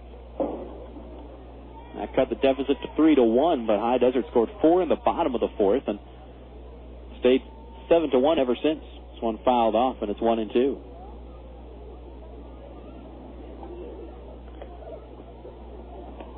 Fastball upstairs, 2 balls and 2 strikes. And fans, I've got some bad news from Hershey, Pennsylvania. Hershey Bears, 6-4 winners over my beloved Milwaukee Admirals in American Hockey League action tonight.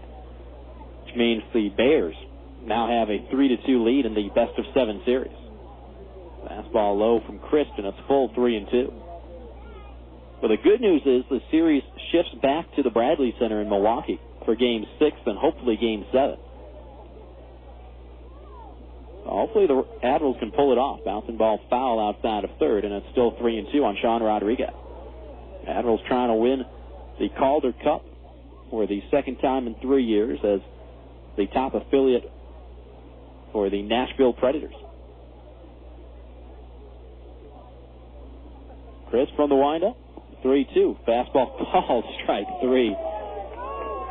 Sean Rodriguez can't believe it. Rodriguez talking it over with Jonathan Conrad behind home plate, and all right. That's the third strikeout of the night for Kyle Christ. Ball was pretty low, but Chris gets the call, and there are 2 away here in the 6th. Here's Ben Johnson, the DH. He is flied out. Been hit by a pitch. This one down low, and it's 1-0. Quakes down 7-1 here in the top of the 6th.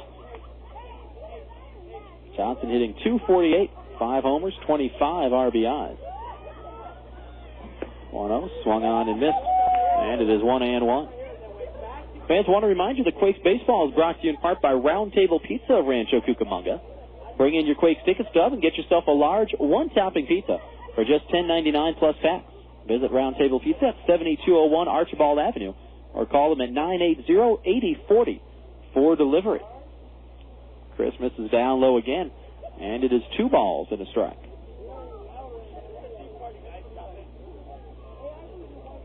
Wind still blowing pretty solidly out towards right field. It's picked up a little bit as the game has gone on. This one lined out to right field, but right at Brian McFall. He'll make the catch. Johnson retired on a 1-2-3 inning for Kyle Christ here in the top of the 6th. Quakes go in order for the 3rd time in 6 innings. No runs, no hits, no errors, and none left. To the bottom of the 6th we go. It's still High Desert 7, and the Quakes 1.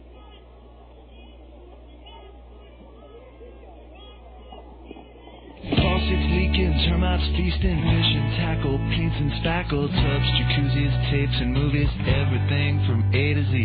Tile and lumber, tons of plumbers, elevators, coffee makers, radiators, party favors. Take a look and you'll see. Let your fingers walk into the book, not the other book.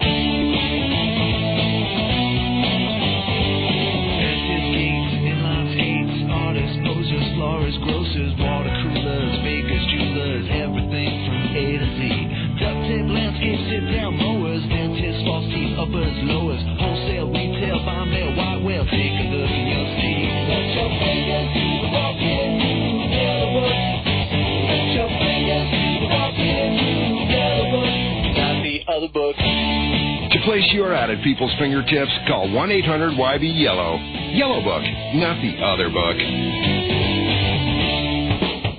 Whether it's a collision at home plate or on the road, we know that accidents happen. If you've been in an accident and need auto body repair, visit the pros at Rocky's Auto Body. They feature expert collision repair, including state-of-the-art frame straightening and precise color matching. They work with all insurance companies and can even set you up with tow service and a rental car. Visit Rocky's Auto Body right next to the Quakes Ballpark on Rochester, or find out more online at rockysautobody.com. Rocky's Auto Body. There's only one way, the right way.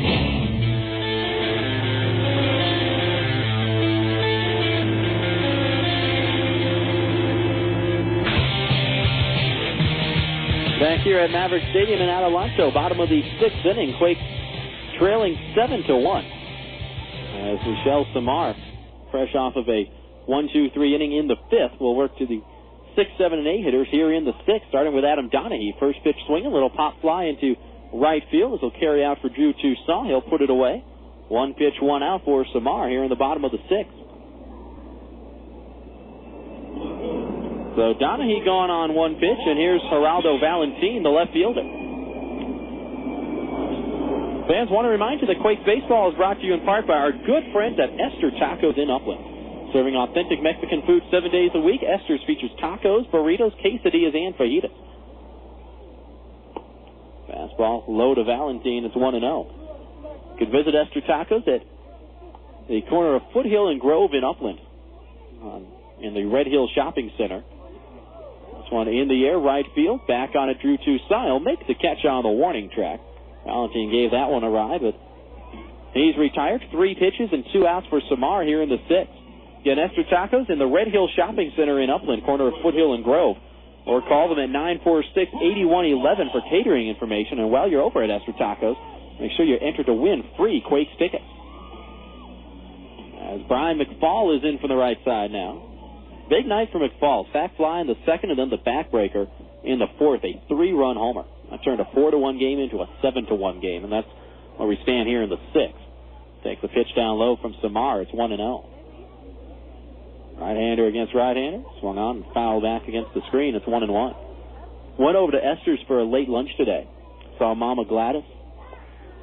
Took my order, and she said, hey, you guys are at home on Sunday, right? Because Sunday is when Esther Tacos provides the press box food. I said, yeah. She's like, well, what do you want? Put it in order. Curveball. That's a strike. It's 1-2. She's like, just look at the menu and pick out what you want. And honestly, folks, I thought my head was going to explode. All the choices that they've got over there. And you're telling me I can have anything that I want for the press box? Let's have some taquitos, quesadillas. I want my burrito. Curveball swung on and missed, and that is strike 3. How about 6 in a row retired by Michel Samar? Perfect inning in the 5th, perfect inning here in the 6th as he gets his 2nd strikeout of the night. Nice little 1-2-3 inning from Samar. Desert gets no runs, no hits, no errors, and none left. We go to the 7th, Quake down 7-1. We'll win 4 box tickets to an upcoming Mavericks game. First, let's recap the question. Reggie Sanders of the... Friends and family visiting you this summer? Don't worry. Add a room instantly by calling your friends at the Red Roof Inn. Red Roof Inns offer quality rooms, friendly service, great rates, and kids stay free. Plus, as a Ready Card preferred member, you'll earn points towards free room nights. With 360 Red Roof Inns nationwide, you'll find locations everywhere, including Ontario, San Dimas, and Victorville. Visit us today at redroof.com or dial 800-RED-ROOF. Hey, folks. Rob Sinclair here to tell you about the good people at Nationwide Surveys and what they can do for your business. They can handle customer surveys, employee feedback, and even online and on-site data collection. That's Nationwide Surveys. Reliable feedback, fast. Call them today at 1-800-252-0640 or visit them at nationwidesurveys.com. That's 800-252-0640 or online at nationwidesurveys.com. A pitcher's best friend is the double play. It gets them out of a jam. When your vehicle's transmission is in a jam, here's a double play combination for you. Carl's Transmission Exchange and the Transmission Man. Carl's is the oldest transmission shop in Rancho Cucamonga, keeping you on the go for over 25 years. Find Carl's in Rancho Cucamonga on 8th Street between Archibald and Hermosa, and visit the Transmission Man in San Bernardino on Baseline between Del Rosa and Sterling.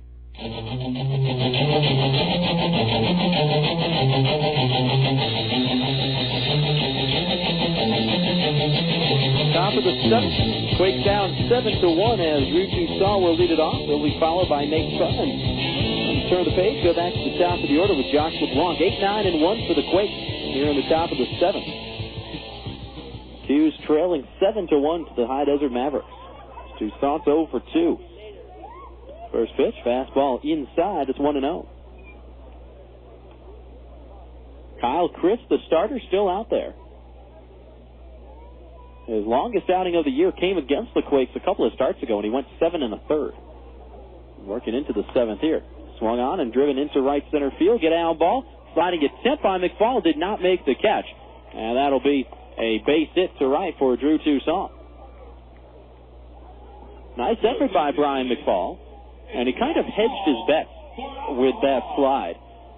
It wasn't an all-out slide because if he had tried it and mistimed his dive, ball gets past him, goes all the way to the wall. So the way he slid was kind of designed to not only make the attempt at a catch, but also to maximize keeping his body in front of the ball as much as possible so that if he didn't make the catch, the ball didn't get past him, and that's what ended up happening as he tried to trap it.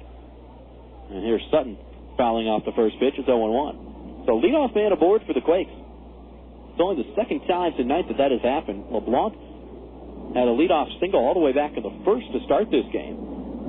Was left stranded at second base, and Quakes get the leadoff man on here in the seventh. Ground ball left side, backhanded by Falu at short to second for one. Relay from Perez in time to turn a 6-4-3 double play. And just like that, there are two gone.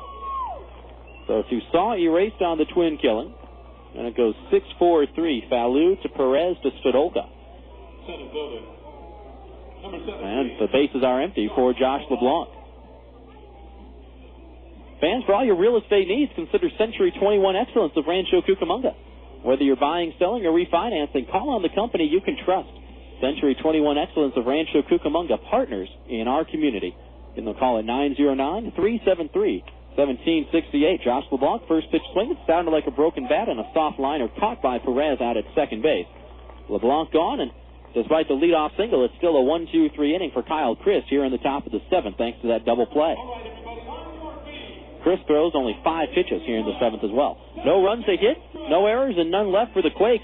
You know what time it is. Get on up and stretch them out. To the bottom of the seventh we go. High Desert in control of this one, 7-1. Galliano Winery, located at 1431 Wineville Road in Mariloma, California. In business since 1927, the Galliano family's roots run deep in Cucamonga Valley's winemaking history, offering a unique array of 25 varieties, including award-winning wines as well as custom labels. The Galliano tradition continues to grow in the Inland Empire. Try the latest award-winning wines in a relaxed country atmosphere of the tasting room. Enjoy a tour of our landmark complex or relax in the beautiful picnic grounds. To reach Galliano Winery, call 909-685-5376. That's 909-685-5376. Or stop by Monday through Saturday, 9 a.m. to 6 p.m., and Sunday, 10:30 a.m. to 5 p.m. After a big game, the cleanup job that the bleachers need can seem overwhelming. If you're faced with the same sort of dilemma after a day at the office, contact SCS Services. They specialize in industrial and commercial cleaning, and yes, they even do windows, inside and out. For free estimates, call SCS Services in your Yellow Pages, or give them a call at 987-9968. That's 987-9968. SCS Services. Better service, lower prices.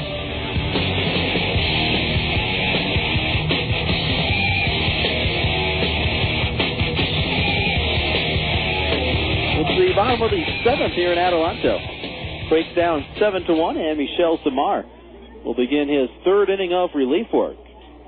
Retired all 6 batters he has faced thus far. Here in the seventh, he'll get Ed Lucas, Irving Falu, and Wilber Perez, the 9-1 and 2 hitters. Samar opens with a curveball strike to Lucas, and it's 0-1.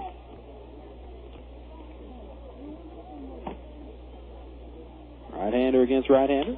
Line drive into left center field. That's a base hit, maybe 2 for Ed Lucas. Josh LeBlanc will cut it off. Lucas will stop at second with a stand-up double.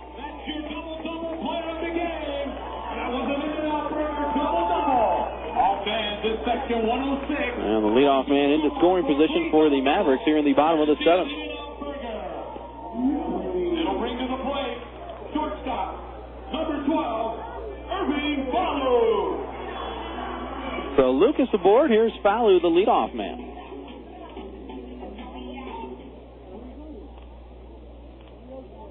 Falu 0 for 3. Grounded out twice and reached on an error in the fourth. Switch hitter in from the left side for the first time tonight. Bouncing ball foul outside of first. And it's 0-1. Fans, it's about that time of night where we take a look at the California League scoreboard. And here's what's happened.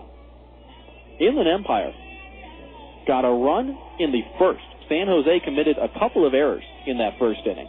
Inland Empire got a run and is holding up as of right now. 66ers with a 1-0 lead on San Jose in the 6th. Chopper, first base side, got past Remley, got past Sutton, and all the way into right field. Little seeing eye single. Lucas comes around to score, and High Desert now on top 8-1. So Falu gets an RBI single, his 19th RBI of the year. As Lucas is home, and Quakes now trailing by 7. So fans, let's take an objective look at the race in the Southern Division here in the first half. Quakes are 3.5 back with 6 to play, and they're down by 7 runs here in the 7th. Fastball down low to Perez. It's 1-0.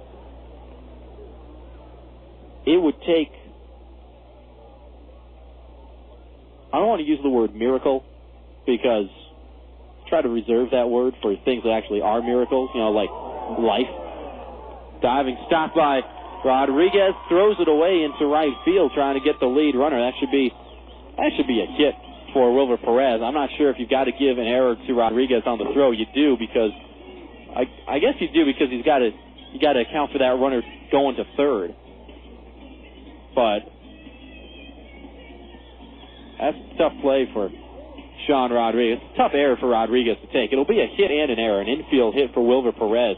Rodriguez made a heck of a diving stop out there at short, going a long way to his right in the hole. Made a diving stop, then from his knees tried to spin and throw to second for the force out on Falu, and just threw it past Nate Sutton. So an infield hit for Wilber Perez, and then a throwing error, and an unfortunate throwing error for Sean Rodriguez, who made a heck of a play to just to keep it on the infield. But like I said, you've got to account somehow for Falu going to third. He gets to second on the infield hit, but now you got to account for him going to third, and the only play is an error there. So down and away to Rusty Brown, it's 1-0. But getting back to what I was saying, folks, Quakes are 3.5 back. They're down seven runs here in the 7th, and Inland Empire is winning its game. So it's looking like the Quakes will, at the very least, remain 3.5 out, down and away, 2 balls and no strikes on Rusty Brown. And if Inland Empire wins, Quakes will be 4.5 out with 5 to play. And the first half is, for all intents and purposes, over at that point. Fastball down low, 3-0. But let's look at the way this first half race is going to shape up. If the Quakes don't win this first half title, and again, just being objective, it doesn't look like they will, I think we all need to root for Inland Empire to win it. 3-0, there's a strike. It's 3-1. And here's why, folks. I've said all along, and I still believe this, that the Quakes are a better team than High Desert. Now, I fully believe that. 3-1, high and deep, try to get foul. Please go foul. And it's foul down the left field side. That would have been a 3-run homer for Brown had it stayed fair, but it's foul, and it's full now, 3-2. But you look at the Southern Division. 5 teams, 3 of which make the playoffs. In my estimation, the 3 teams that should make the playoffs, just based on what I've seen, are Inland Empire, Lake Elsinore, and the Quakes. But what happens if High Desert makes the playoffs, if High Desert somehow wins this first half title, then, in my mind, you've got the Sixers, the Quakes, and the Storm battling for 2 spots. A little soft single into center field. This will bring Irving Falu home to score, and High Desert now leads it 9-1. Just a little, not quite a bloop single from Rusty Brown into center field, but sure didn't get all of it, but just dropped it down in front of Josh LeBlanc. As Falu comes in to score, Perez goes to second, and Michel Samar, after retiring the first 6 men he has faced, running into some trouble here in the 7th, giving up a couple of runs. First and second now, still nobody out here in the 7th. First 4 hitters have all reached for High Desert. And apparently the home plate umpire, Jonathan Conrad, is out talking to Michelle Samar and Michael Collins. Not sure what that was all about. Well, Conrad was trying to speed up a meeting at the mound, and now, after jogging back, Bobby Mitchell will walk out, and I think we'll probably have a pitching change here. I think that's Mike Pete, the left-hander, getting loose. Let's see if Bobby Mitchell makes a move for Samar right here. Claps his hands. Michelle Samar gave him the ball. Bobby Mitchell has not pointed to the bullpen yet. Now he will. And now we will have a pitching change here in the bottom of the 7th. So Samar started out very strongly.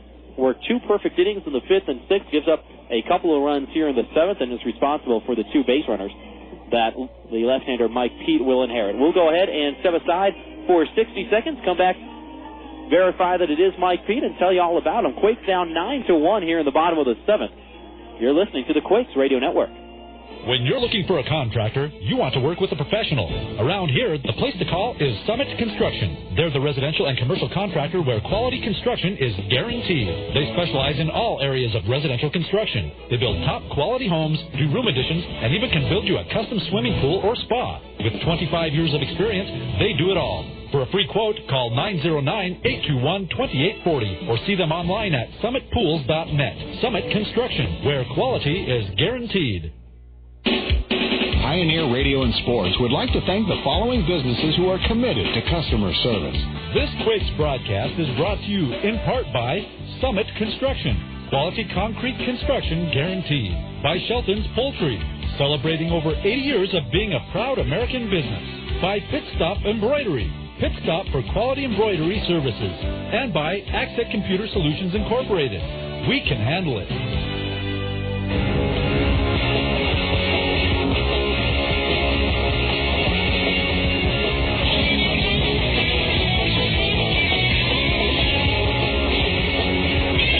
Bottom of the 7th, Quakes down 9-1, and it is indeed the left-hander Mike Pete who's on in relief here in the bottom of the 7th. Petey, the southpaw from Brandon, Florida, 5'11", 175 pounds. Signed as a free agent out of the University of Florida last year. And Pete on the year has a record of 2-1 at a 4.23 earned run average, but if I have anything to say about that, ERA is going to go down a little bit. Just to kind of give you the backstory, on Saturday night in that 13-5 loss up in San Jose, Pete came on in the 4th inning, and a couple of runs came in to score against him on what was originally charged as a throwing error to Sean Rodriguez. After the game, Mike Stodolka looks at a curveball low and away. It's 1-0. After the game, Len Sakata, the manager for San Jose, went begging for a hit for his guy Mark Minakazi, and asked the official scorer to change Rodriguez's error to a hit. Ground ball in between Remily and Sutton and into right field. Wilber Perez will come around third. He will score standing up, an RBI single for Mike Stodolka. And it is now a 10-1 game. Stodolka's second hit and his 31st RBI. As Perez scores, Rusty Brown stops at second. But so Len Sakata goes begging for a hit, basically. Asks the official scorer to change it. So the official scorer goes to Bobby Mitchell, Quakes manager, and says, what do you think about changing that to a hit? And Bobby says, don't do it. I said it was an error. The official scorer changes it anyway after the game. So all of a sudden, Pete's got 2 more earned runs that he shouldn't have. So I find out about it, and Pete finds out about it after the game. I had no idea about it. Pete was the one who told me, as James Tomlin is going to pinch hit here. Fastball down low from Pete, and it is 1-0. So I'll tell Petey, look, I'll look into it. Not 1 low, 2 balls and no strikes. So I talked to the Giants media relations guys, and I say, look, that that shouldn't have gotten changed. The chopper left side, backhanded by Rodriguez. No, but Sandoval couldn't get over to third to cover, and it got thrown away. Luckily, it bounces against the facing of the dugout, and Michael Collins can track it down. That should be a hit. They're going to give an error to Sean Rodriguez on that one. We'll see if that gets changed after the game. I mean, Rodriguez had nowhere to go. No, that's got to be a hit. Okay, they have changed it. Yeah, Rodriguez had nowhere to go with that one. And since nobody advanced an extra base, that's got to be an infield hit. So an infield single for Tomlin. Base is loaded now. Nobody out here in the bottom of the seventh. Fastball strike to Adam Donahue. It's 0-1. Well, like I was saying. Wait, are they going error on that still? That's ridiculous. You know what? It's a hit in my book. A hit it shall stay. Here's a ground ball pass diving Sandoval and through into left field. Rusty Brown scores, and it is 11-1.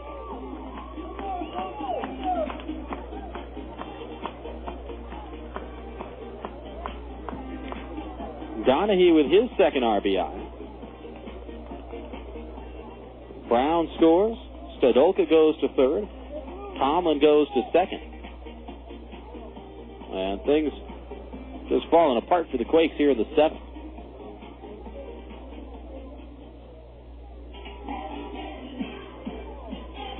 As Eric Bennett goes out for a quick talk with Mike Pete. So like I was saying, so I go and try and get it changed for Pete. And Matt LaPala, the media relations guy for San Jose, he's like, okay, I'll talk to Lynn about it after the game. And, our argument was, look, if you want to give a hit and an error on that, that's fine. We understand it's going to be a little bit of hometown scoring. Fastball inside, it's 1-0. But that's minor league baseball. Those types of things happen. So we understand that. But, you can't give the ball never got out of the infield. So swing and a miss by Valentine is 1-1. So there can't be 2 RBIs on that. The second run can't be earned on a ball that never left the infield. So Matt LaPala, who was caught in the middle of this, by the way. Matt's done absolutely nothing wrong. Matt didn't make the call in the first place. Matt didn't change it. Matt's done nothing wrong in this. 1-1. Nice block by Collins on a curveball in the dirt. And it's 2-1. So Matt goes to Len Sakata after the game on Sunday. And Len says, no, keep it the same way. So Matt LaPala emails me today, says, hey, look, I'm sorry, but Len doesn't want to change it. So I write a carefully worded yet scathing email back to Matt LaPala saying, how can Len Sakata sit there with a straight face and say that 2 runs would have scored on a ball that never left the infield? At the very least, the last run has to be unearned. So Matt writes back to me and says, well, I'll check again. Curveball outside, and it's 3-1. And I haven't heard back from Matt. And I know that he'll check. Matt's a good guy. And I'm sure Len Sakata is probably going to say, no, don't change it. Keep it 2 RBIs. But here's what Len Sakata doesn't realize. Curveball up high off the glove of Michael Collins, but that's ball 4 anyway. And that will force in a run. The first walk of the game for Quakes pitching. And give Geraldo Valentin his 3rd RBI as Stodolka scores. James Tomlin goes to 3rd, and Adam Donahue goes to 2nd. And still nobody out here in the bottom of the 7th as the score is now 12-1.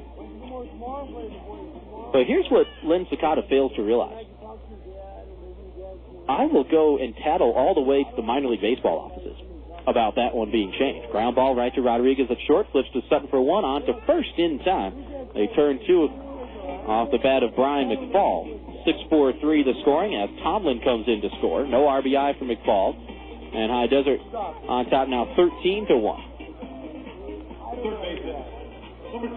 Because I will not hesitate to send an email to the staff people at minor league baseball and basically throw Len Sakata under the bus. I'll do that in the blink of an eye. I'll burn that bridge like no other. They strike to Ed Lucas, 10th man to hit for High Desert here in the bottom of the 7th, and it's 0-1. So that's a long way of saying that 4.23 ERA for Mike Pete, even though he's given up a few runs here in the 7th. We're going to get at least one of those earned runs taken off for Pete, come hell or high water. In the air, fouled on the right field side. And the count 0-2. As Lucas broke his bat on that one. And here's the other thing that I will not hesitate to do, because I am drunk with power and I feel like I'm above the law most times. I won't hesitate to send the email to minor league baseball myself, claiming to be the official scorer from San Jose. I'll do it. If it's wrong, I'm going to get a change.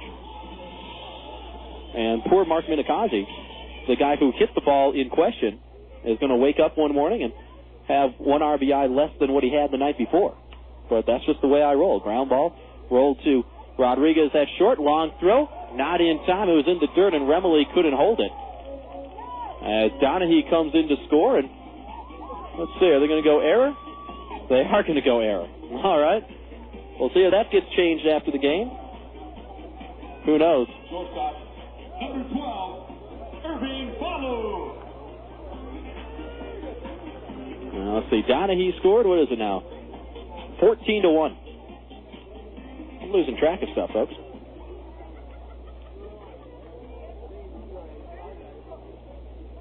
No RBI for Lucas. Here's Falu taking a fastball outside, and it's 1-0. What has High Desert gotten into this inning? 6 runs in this inning. My goodness. 1-0, down and away. 2 balls and no strikes. 6 runs. I've got them with 6 hits. That's because I refuse to recognize the error to Rodriguez on the ball that Tomlin hit. Even though, unfortunately, that affects an earned run for Pete. This one popped up, and this will mercifully end the inning. Or it should. Remily on the infield grass will make the catch. And that finally does things here in the 7th. But High Desert, 6 runs. In my book, 6 runs on 6 hits with 2 errors. According to the official score, 6 runs on 5 hits with 3 errors. But like I said, I refuse to recognize that error given to Rodriguez on the ball hit by Tomlin. So as far as I'm concerned, 6 runs, 6 hits, 2 errors, and 1 left. We go to the 8th. Quakes down 14-1. Great moments in Laughlin history. Jeff from Barstow tries out his new camera phone. Hey, Jeff sending pictures from Laughlin. Looks like you rented a jet ski. Cool. Now he's floating by a pontoon boat. Are there girls on there? Yeah, those are girls. Are they hot? Yeah, and they're really tan. I think he's in a casino now. Are the girls with him? They're blowing on his dice. Nice, he won. Good. He owes me money. They're in a nightclub now. Whoa. Knee-deep in females. That never happens when we're with them. Hello? Hey, man, you guys should have come down here. Hey, baby. Jeff says hello. Uh-huh. I hate Jeff. Laughlin, Nevada. Founded on fun. I don't want to know what that is. For information, call 1-800-4-LAUGHLIN or go to visitlaughlin.com. After a big game, the cleanup job that the bleachers need can seem overwhelming. If you're faced with the same sort of dilemma after a day at the office, contact SCS Services. They specialize in industrial and commercial cleaning, and yes, they even do windows, inside and out. For free estimates, call SCS Services in your Yellow Pages, or give them a call at 987-9968. That's 987-9968. SCS Services. Better service, lower pricing.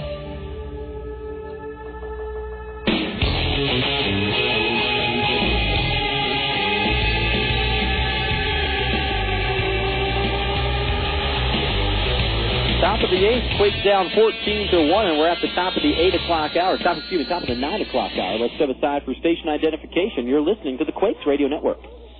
You're listening to Rob Sinclair and Quakes Baseball on AM 1370 KWRM Corona.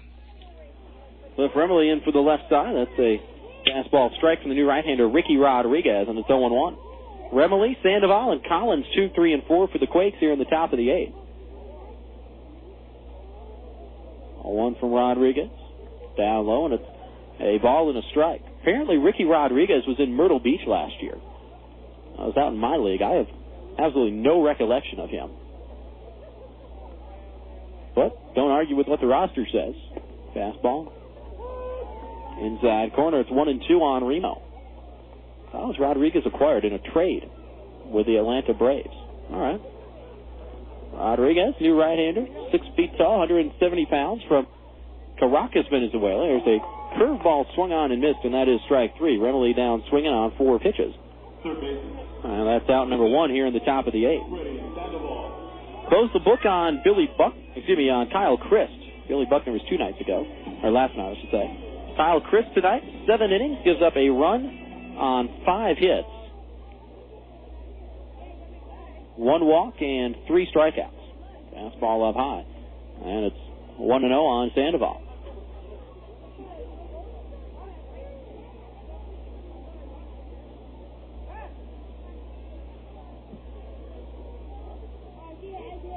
Right-handed pitcher, left-handed batter. Sandoval drives this one down the right field line. Get out ball. That'll drop for a base hit. Wide turnaround first, but Sandoval will hold at first. A 1-out single to right field. Now the Quakes with a base runner here in the top of the 8th. Fans, want to remind you that Quakes Baseball is brought to you in part by Bobby Bajas, offering the very best tri-tip California barbecue and Baja street food in the Inland Empire. Let Bobby Bajas cater to your family just like they cater to the Quakes Press Box. Bobby Bajas on the corner of Foothill and Vineyard in Rancho Cucamonga, or give them a call at 989-9925. Fastball down low to Michael Collins. It's 1-0. Tubby's been aboard twice, was hit by a pitch in the first, doubled and scored in the 4th, and then flied out in the 5th. Sandoval not being held over there at first. This one lined into right center field, sinking fast, diving attempt by Senriso, and he can't get to it. That'll be a base hit for Michael Collins. And runners are at first and second. So back-to-back hits from Sandoval and Collins. And 2 on for the left fielder, Pat Riley.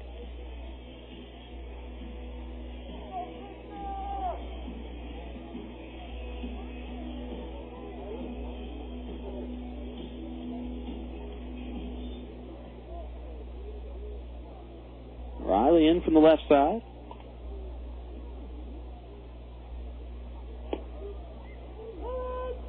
Fastball strike at the knees. It's 0-1. Pat, 1 for 3 tonight. Singled in the 4th. That was after a grounder and before a pop-up. Outfield straight away. 0-1. Swung on and fouled right back. It is 0-2 now.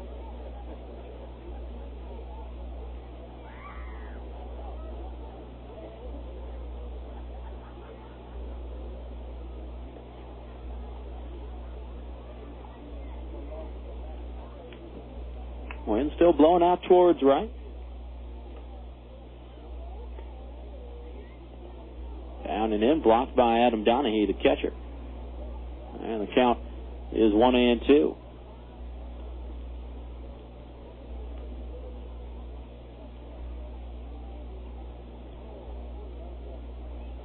Uh-oh, watch out, world. How about Miami storming back for a 2-point lead with 9 seconds to play against Dallas?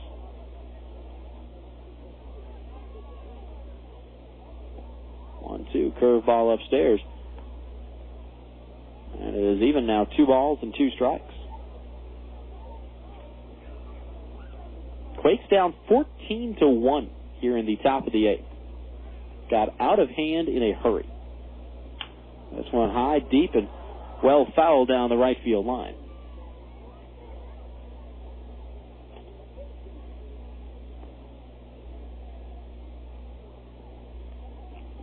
Count remains 2-2. If this score stays the way it is, this would be the most lopsided defeat the Quakes have suffered all year. 2-2, low and inside, and full 3-2. Quakes lost by 11 runs back on May 4th when Modesto shut the Quakes out 11-0.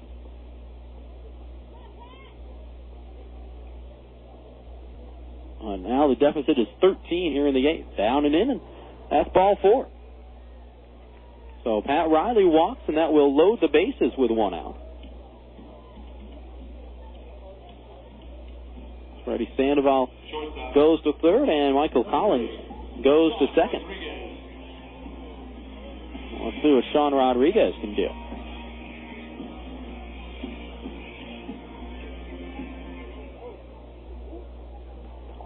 Unless things get really out of control, the Quakes will not threaten the record for largest margin of defeat in franchise history. Fastball up high to Rodriguez. It's 1-0.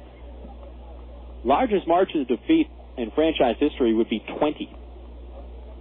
When the Quakes lost to Lancaster on July 10th of 2003 by 20 runs.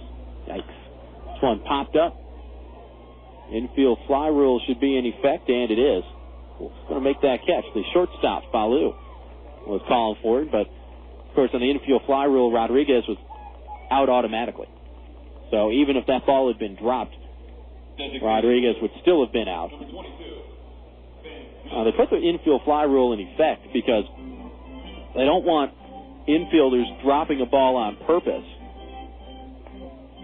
in order to get an easy double play. So whenever you've got a situation like this, I think you've got to have runners at first and second at least, and less than 2 outs. As Ben Johnson takes a fastball strike, it's 0-1. Then the infield fly rule is in effect, and the hitter is automatically out, and the fielders, if they want to try to advance, or the runners, if they want to try to advance, can do so at their own risk. So say that ball did get dropped, and then say it bounced off of somebody's head and rolled down the right field line. Sandoval conceivably could try to score from third, but even if the ball gets dropped, the out is still recorded. So what they've got there. They're down to a second left in Miami.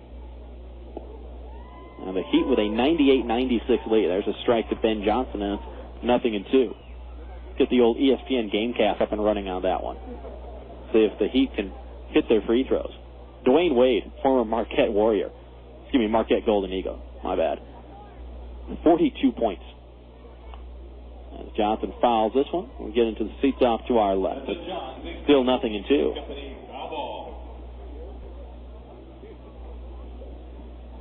Dirk Nowitzki got to the line with 3.4 seconds left and missed the second free throw, which would have tied the game. Now Dwayne Wade has hit 1 of 2 free throws. So Heat up 98-96 with a second to play. Fastball up high to Ben Johnson. It's 1-2. Dwayne Wade, 42 points and 13 rebounds.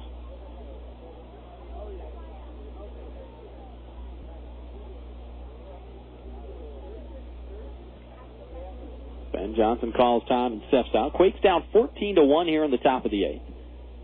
Base is loaded with 2 away. Sandoval at third. Collins at second, and Riley at first.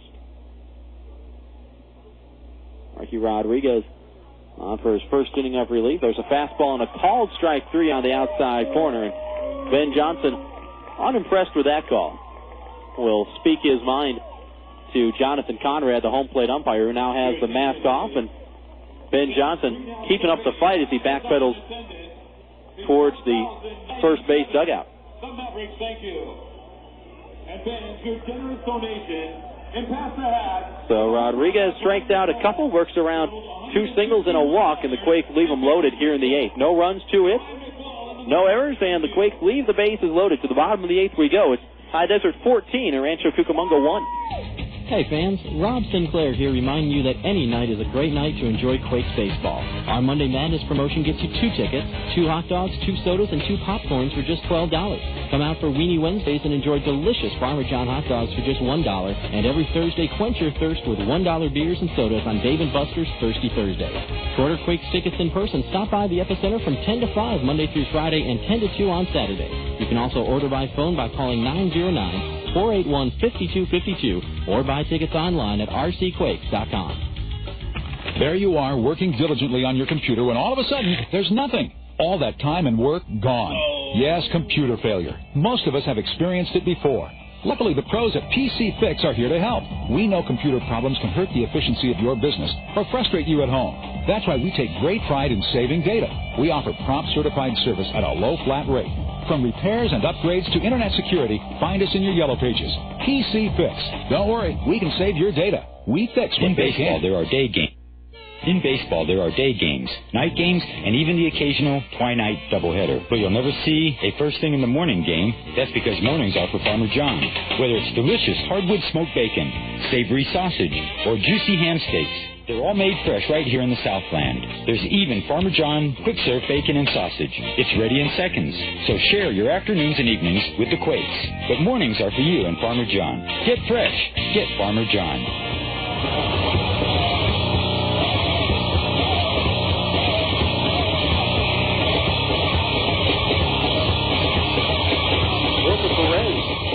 Strike from Mike Keith. As we're underway here in the bottom of the 8th. Quakes down 14-1. Petey misses low there, and it's a ball and a strike. Perez, Brown, and Stodolka 2, 3, and 4 for the Mavericks here in the bottom of the 8th. 1-1 home, low and inside, and it's 2 balls and a strike. Fans, want to remind you that Quakes Baseball is brought to you in part by our good friends at Red Hill Barbecue of Rancho Cucamonga. Located at 8111 Foothill Boulevard on the corner of Foothill and Grove. Red Hill Barbecue is the home of the $3.99 lunch special. This one in the air, left center field, hit pretty well, and it'll get off the wall. Extra bases for Wilbur Perez, a leadoff double. He's in standing up. He's got a couple of hits. And that's now the 14th hit of the game for High Desert. Designated hitter, number 17, Rusty Brown.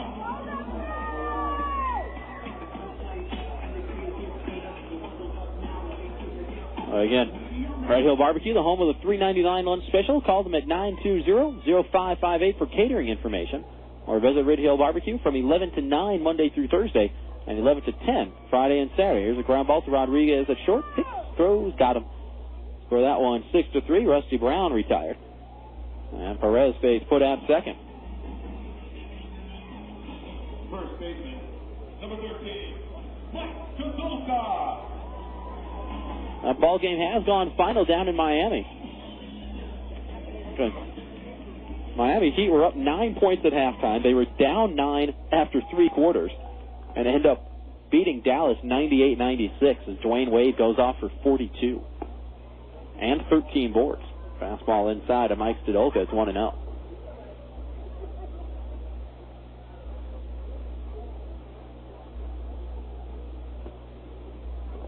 This one down the dirt. Blocked by Collins. And what's Wilbur Perez doing? Trying to move up on that. What is that? You're up 13 runs. On a ball in the dirt, you're going to try to move up 90 feet. And Jeff Carter's talking to Perez right now, and I really hope that he's asking Perez that same question. All right, that's a wild pitch charge to Pete, but there's no reason. You're up 14-1. What are you doing trying to move up on something like that? That's ridiculous. That's just not understanding the game and not understanding the situation. And I'm sure that it wasn't done with any sort of malicious intent by Wilbur Perez. And I understand, and I'm a big believer in the fact that you play hard for all 9 innings.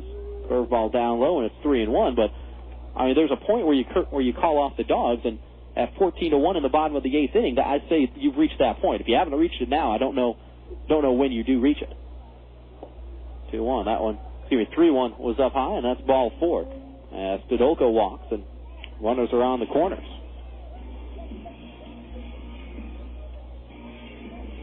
But that's just, I mean, you don't want to sit there and say that's classless by Wilbur Perez, because I think that's much too strong a term. And like I said, I'm sure Perez is a nice guy, and it's just not understanding the situation. But,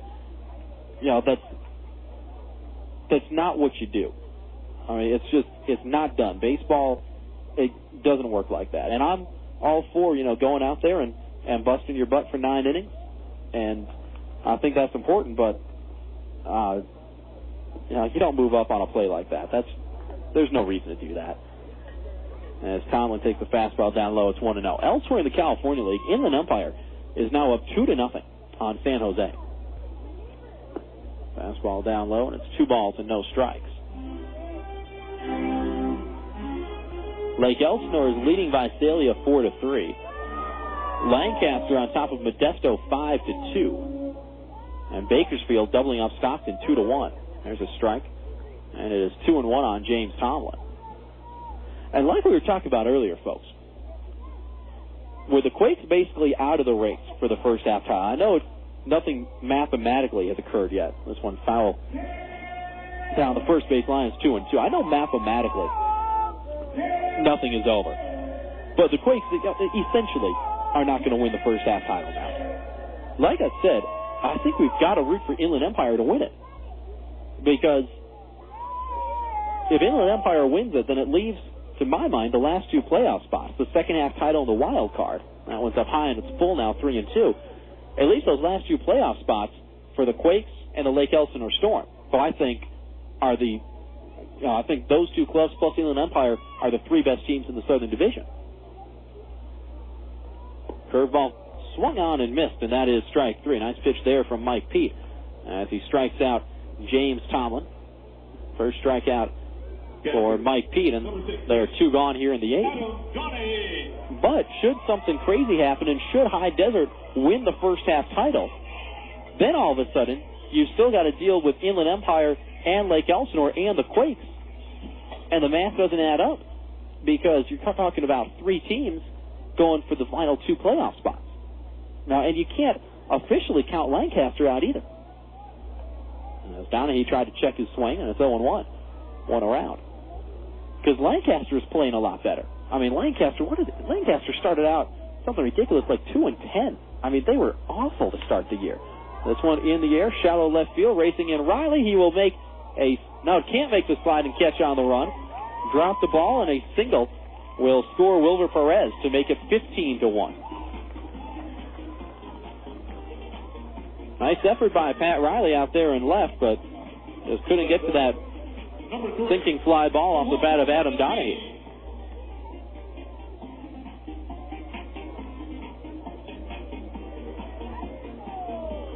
So Donahue gets his second RBI. He's got 15 on the year now. Perez scores. Stodolka goes to second. And here's Geraldo Valentin. Swung on and fouled at the plate. It's 0-1. Well, like I'm saying, you got 3 playoff spots. And in my mind, they're going to go to the Quakes, the Storm, and the 66ers. So I think we've got to root for the 66ers to win this first half title. Because if High Desert wins it, that just gums everything up. Then you've got 3 teams going for the last 2 playoff spots. Curveball, outside, it's 1-1. So we'll see how it all ends up. Curveball, outside, it's 2-1. But if the Quakes don't win the first half title, and again, it's going to take an absolute collapse from Inland Empire. The Quakes are going to have to win out, and basically the 66 are going to have to lose out. Swing and a miss, and it's 2-2. And short of that happening, short of the Quakes sneaking in. Now, it's certainly for no love of Inland Empire, but if they don't win it, it's going to make things more difficult in the second half for the Quakes to either get the second half title or the wild card. Fouled off, and it's still 2-2. Which is why it's important for the Quakes to finish this first half strongly, even if they don't win the first half title. Because every win that you can pile up counts for that wild card spot. Curveball on the ground to Sandoval at third. He'll back at it and take it to the bag himself. Forces out Mike Stodolka. 5 unassisted, the scoring on the fielder's choice. And that will do it for High Desert here in the bottom of the 8th. But the Mavericks pick up another run thanks to Wilbur Perez unnecessarily advancing on a wild pitch from second to third. And then he scored on the single by Donahue. A run, 2 hits, no errors, and a couple of runners are left. We go to the 9th. It'll be a comeback for the H's. Quakes are down 15-1. It's your first game. You got your glove? Yeah. Good boy. All right, bright blue sky, beautiful green grass. You know, there's nothing better than baseball in summer. I guess. Hey, where's that peanut guy? Dad, we're in the living room. Hooked on a clear picture? Get hooked on Charter HD TV with a picture 5 times sharper than regular TV plus theater quality sound. You'll watch television like never before. Get local channels in high definition with no equipment to buy. Go where satellite can't. Call 1-888-GET-CHARTER and get hooked. Service not available in all areas. Prices may vary. This is Rob Sinclair, the voice of the Quakes of the Ontario Airport Marriott. If you're looking for a great place to eat, the Ontario Airport Marriott features the D Street Sports Bar and Grill, open daily from 11:30 a.m. to 1:30 a.m., the Pacific Grill for the fine diner, or stop by the 24-hour Pacific Deli. The Ontario Airport Marriott is located at 2200 East Hope Boulevard, just off the 10 freeway. The Ontario Airport Marriott, a proud sponsor of your 2006 Quakes on the radio.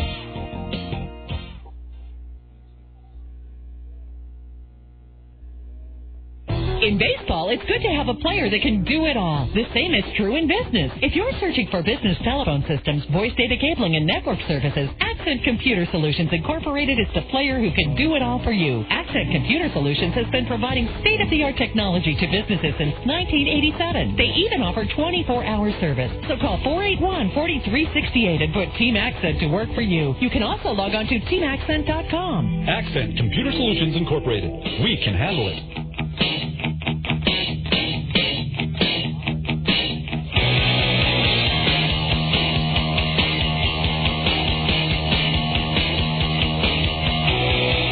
Top of the ninth.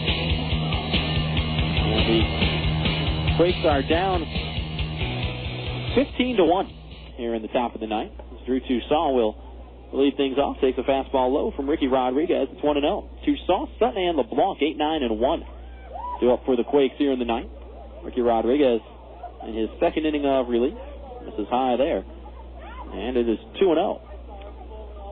Fans, how about rookie sensation Jared Weaver? Took the hill for the parent club tonight. One up high, it's 3-0. Not only do the Angels lead the Kansas City Royals 4-1, but Jared Weaver goes 7 innings tonight, gives up 1 unearned run on 5 hits with a walk and 5 Ks. That one down low, and Toussaint walks on 4 pitches. Again, Jared Weaver, who at this time last year was pitching in Rancho Cucamonga. 7 innings, 1 unearned run, 5 hits, a walk, 5 Ks, lowers his ERA to 1.37. And is right now, 5 outs away from a win as the Halos lead Kansas City 4-1 in the 8th inning down in Anaheim. Unbelievable. Sutton looks at the ball. It's 1-0.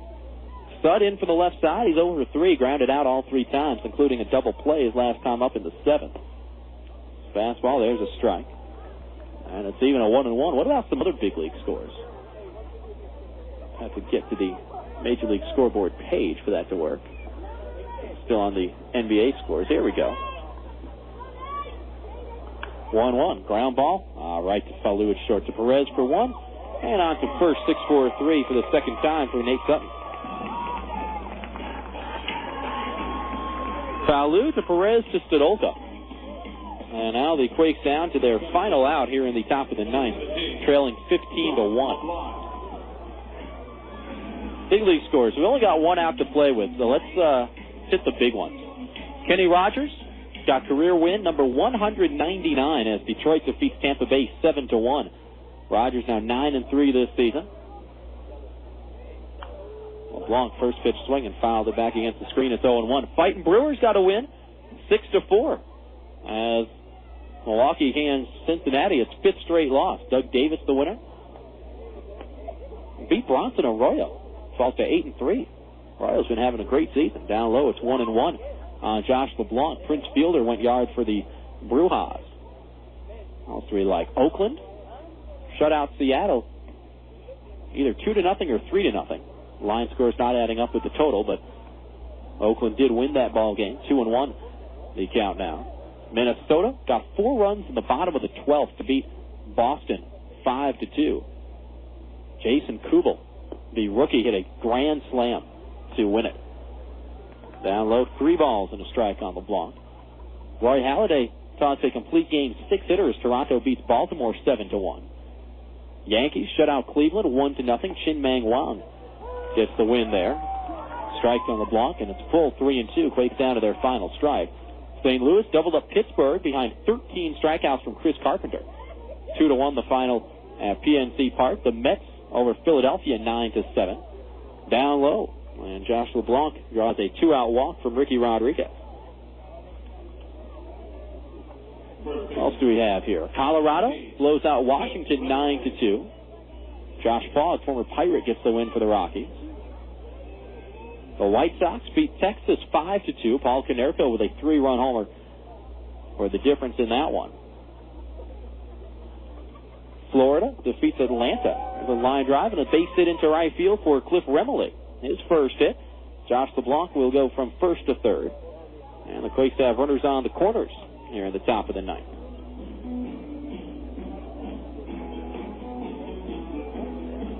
Third baseman, number 6, Freddy Sandoval. Ron Garland got his 5th win. Former Quake Bobby Jenks, his 19th save for the White Sox in that 5-2 win over the Rangers. Houston defeated the Cubs 9-2. Andy Pettit gets the win. He's now 6-7. Arizona doubles up San Francisco 2-1. Fastball down low to Freddy Sandoval. It's 1-0. Games in progress. San Diego with a 9-1 lead on the Dodgers in the bottom of the 7th at Petco. Now we mentioned the Los Angeles Angels, a 4-1 lead on Kansas City. Down low, 2 balls and no strikes. They're in the bottom of the 8th at the Big A in Anaheim. So even if the affiliate Angels can't get a win over the affiliate Royals, at least the parent club will uphold the honor. Of course, the Mavericks, an affiliate of Kansas City. Swing and a miss by Sandoval on a high fastball. It's 2-1. So, folks, we've officially done it. We officially ran through the entire big league scoreboard in the span of about 2 minutes. It's the first time I've ever not stretched a look at the big league scores over the course of like 3 innings. The line drive into left center field. The base knock for Sandoval. Josh LeBlanc is home. Cliff Remily will be waved around third. Will score without a throw. A 2-run double for Freddy Sandoval. And the Quakes now down 15-3.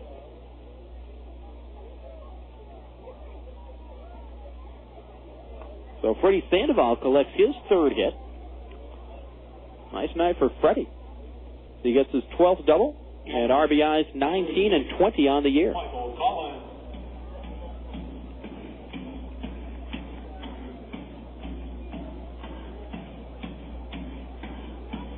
Now here's Michael Collins. A couple of hits, including a double and a run scored back in the 4th. Collins in from the right side. First pitch from Rodriguez. Up high, and it's 1-0.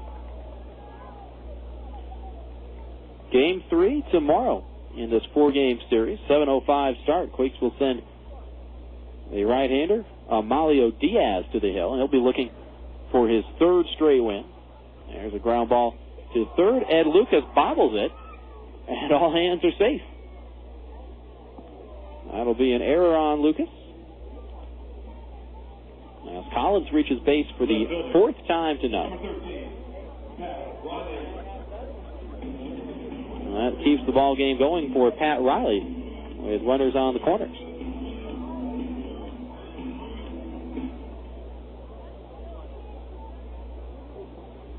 Riley in from the left side. Single and a walk on his line. First pitch swung on and fouled at the plate. It's 0-1. And Quakes send Amalio Diaz to the hill tomorrow. Diaz has not allowed a run in 11 2/3 innings for the Quakes. He will be opposed by Danny Christensen, left-hander for High Desert, who is 1-4 with an ERA just under 6, 5.80 earned run average for Christensen. First pitch 7:05 on the air at 6:50 tomorrow with the Quakes on Deck show. 0-1 curveball down and in. And it's even up there, 1-1.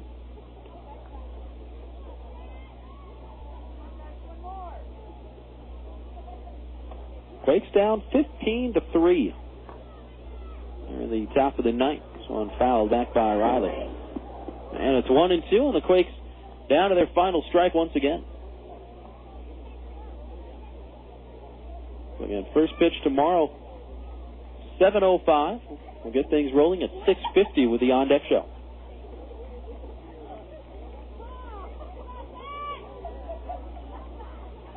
One, two to Riley. Curveball swung on and missed, and that's strike three. And that does it for the Quakes here tonight. The ball game was technically over, or technically not over until now, but figuratively it was over a long time ago. Quakes get a couple of runs in the ninth, 2 runs on 2 hits. Sandoval with a 2-run double, 1 High Desert error, and 2 runners left aboard. Final score tonight, High Desert 15, and the Quakes 3. We'll set aside for 90 seconds, come back with the post-game totals, and we'll wrap things up from here at Mavericks Stadium in Adelanto. High Desert over the Quakes 15-3 tonight. Biggest loss the Quakes have suffered all year. And we'll be back on the Quakes Radio Network. A few years ago, a small bank from Rancho Cucamonga started sending shockwaves through the banking industry. Vineyard Bank rolled through Southern California with a creative force that is changing the way we bank. We created small ripples at first, with innovative ways to move money quickly and effectively, where it would help businesses and families the most. Then our reputation grew stronger thanks to personal bankers with a can-do attitude committed to building lasting relationships. Vineyard Bank's financial performance was off the scale. A fast-growing bank with a rising stock. New, customer-friendly branches offering easy access to your money, opening throughout the Southland. Online banking on our award-winning website at www.vineyardbank.com. That's Vineyard Bank. Proud to be your hometown bank. Proud to support our hometown team. For more information, please call 1-800-442-4996. That's 1-800-442-4996.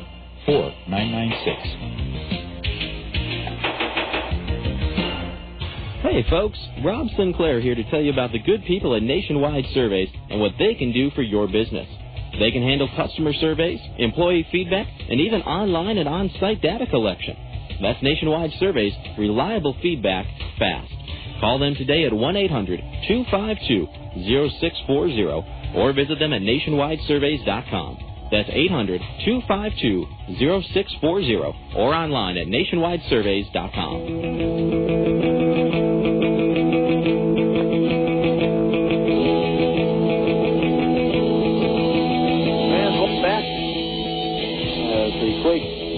Fall tonight by a final of 15-3 to the High Desert Mavericks. And how about a little intrigue for you, as San Jose has come back to tie the game against Inland Empire.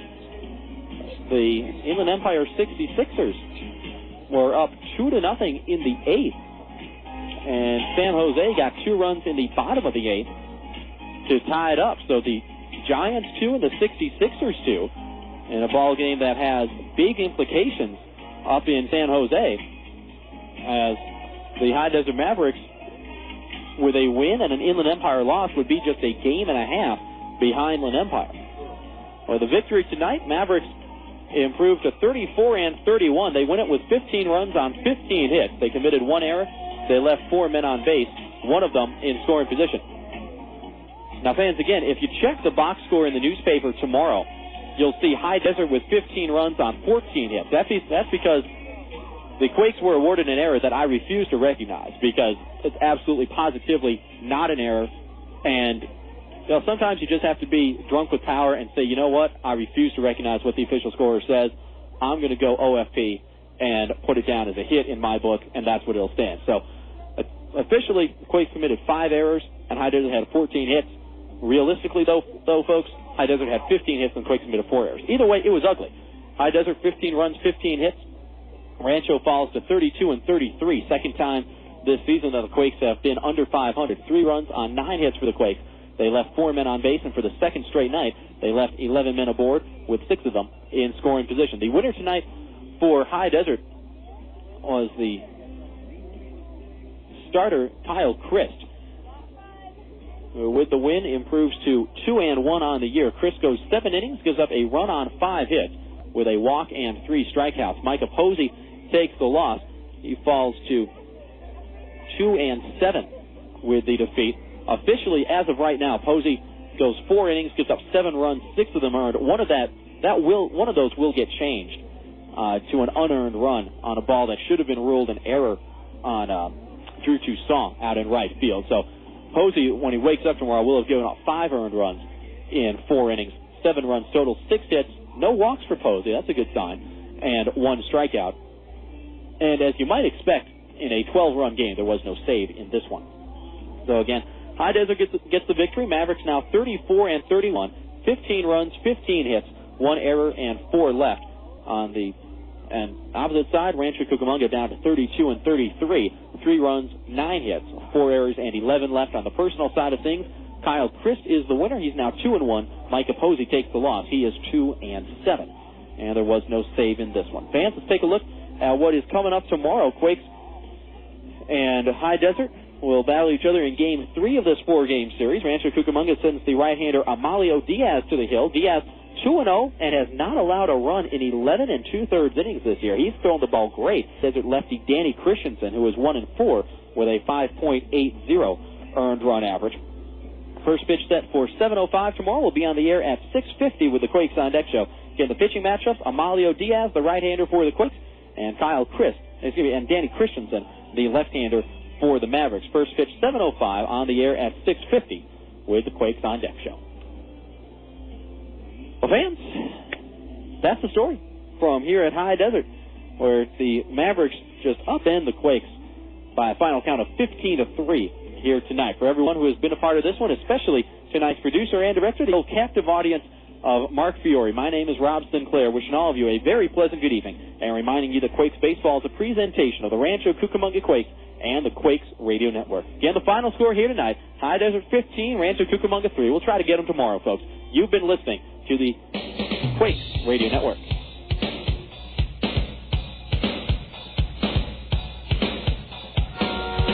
Rancho Cucamonga Quakes Baseball has been brought to you in part by the Ontario Airport Marriott, Vineyard Bank, Charter Media, Galliano Winery, the City of Laughlin Convention and Visitors Bureau, Sprint, Chipotle, Red Roof Inn, the City of Rancho Cucamonga, Allstate Insurance, Farmer John, Xbox, Yellow Book USA, and NationwideSurveys.com. KWRM 1370 is the radio home for Quakes Baseball all season long. This has been Rancho Cucamonga Quakes Baseball. The Yellow Book USA postgame show is next.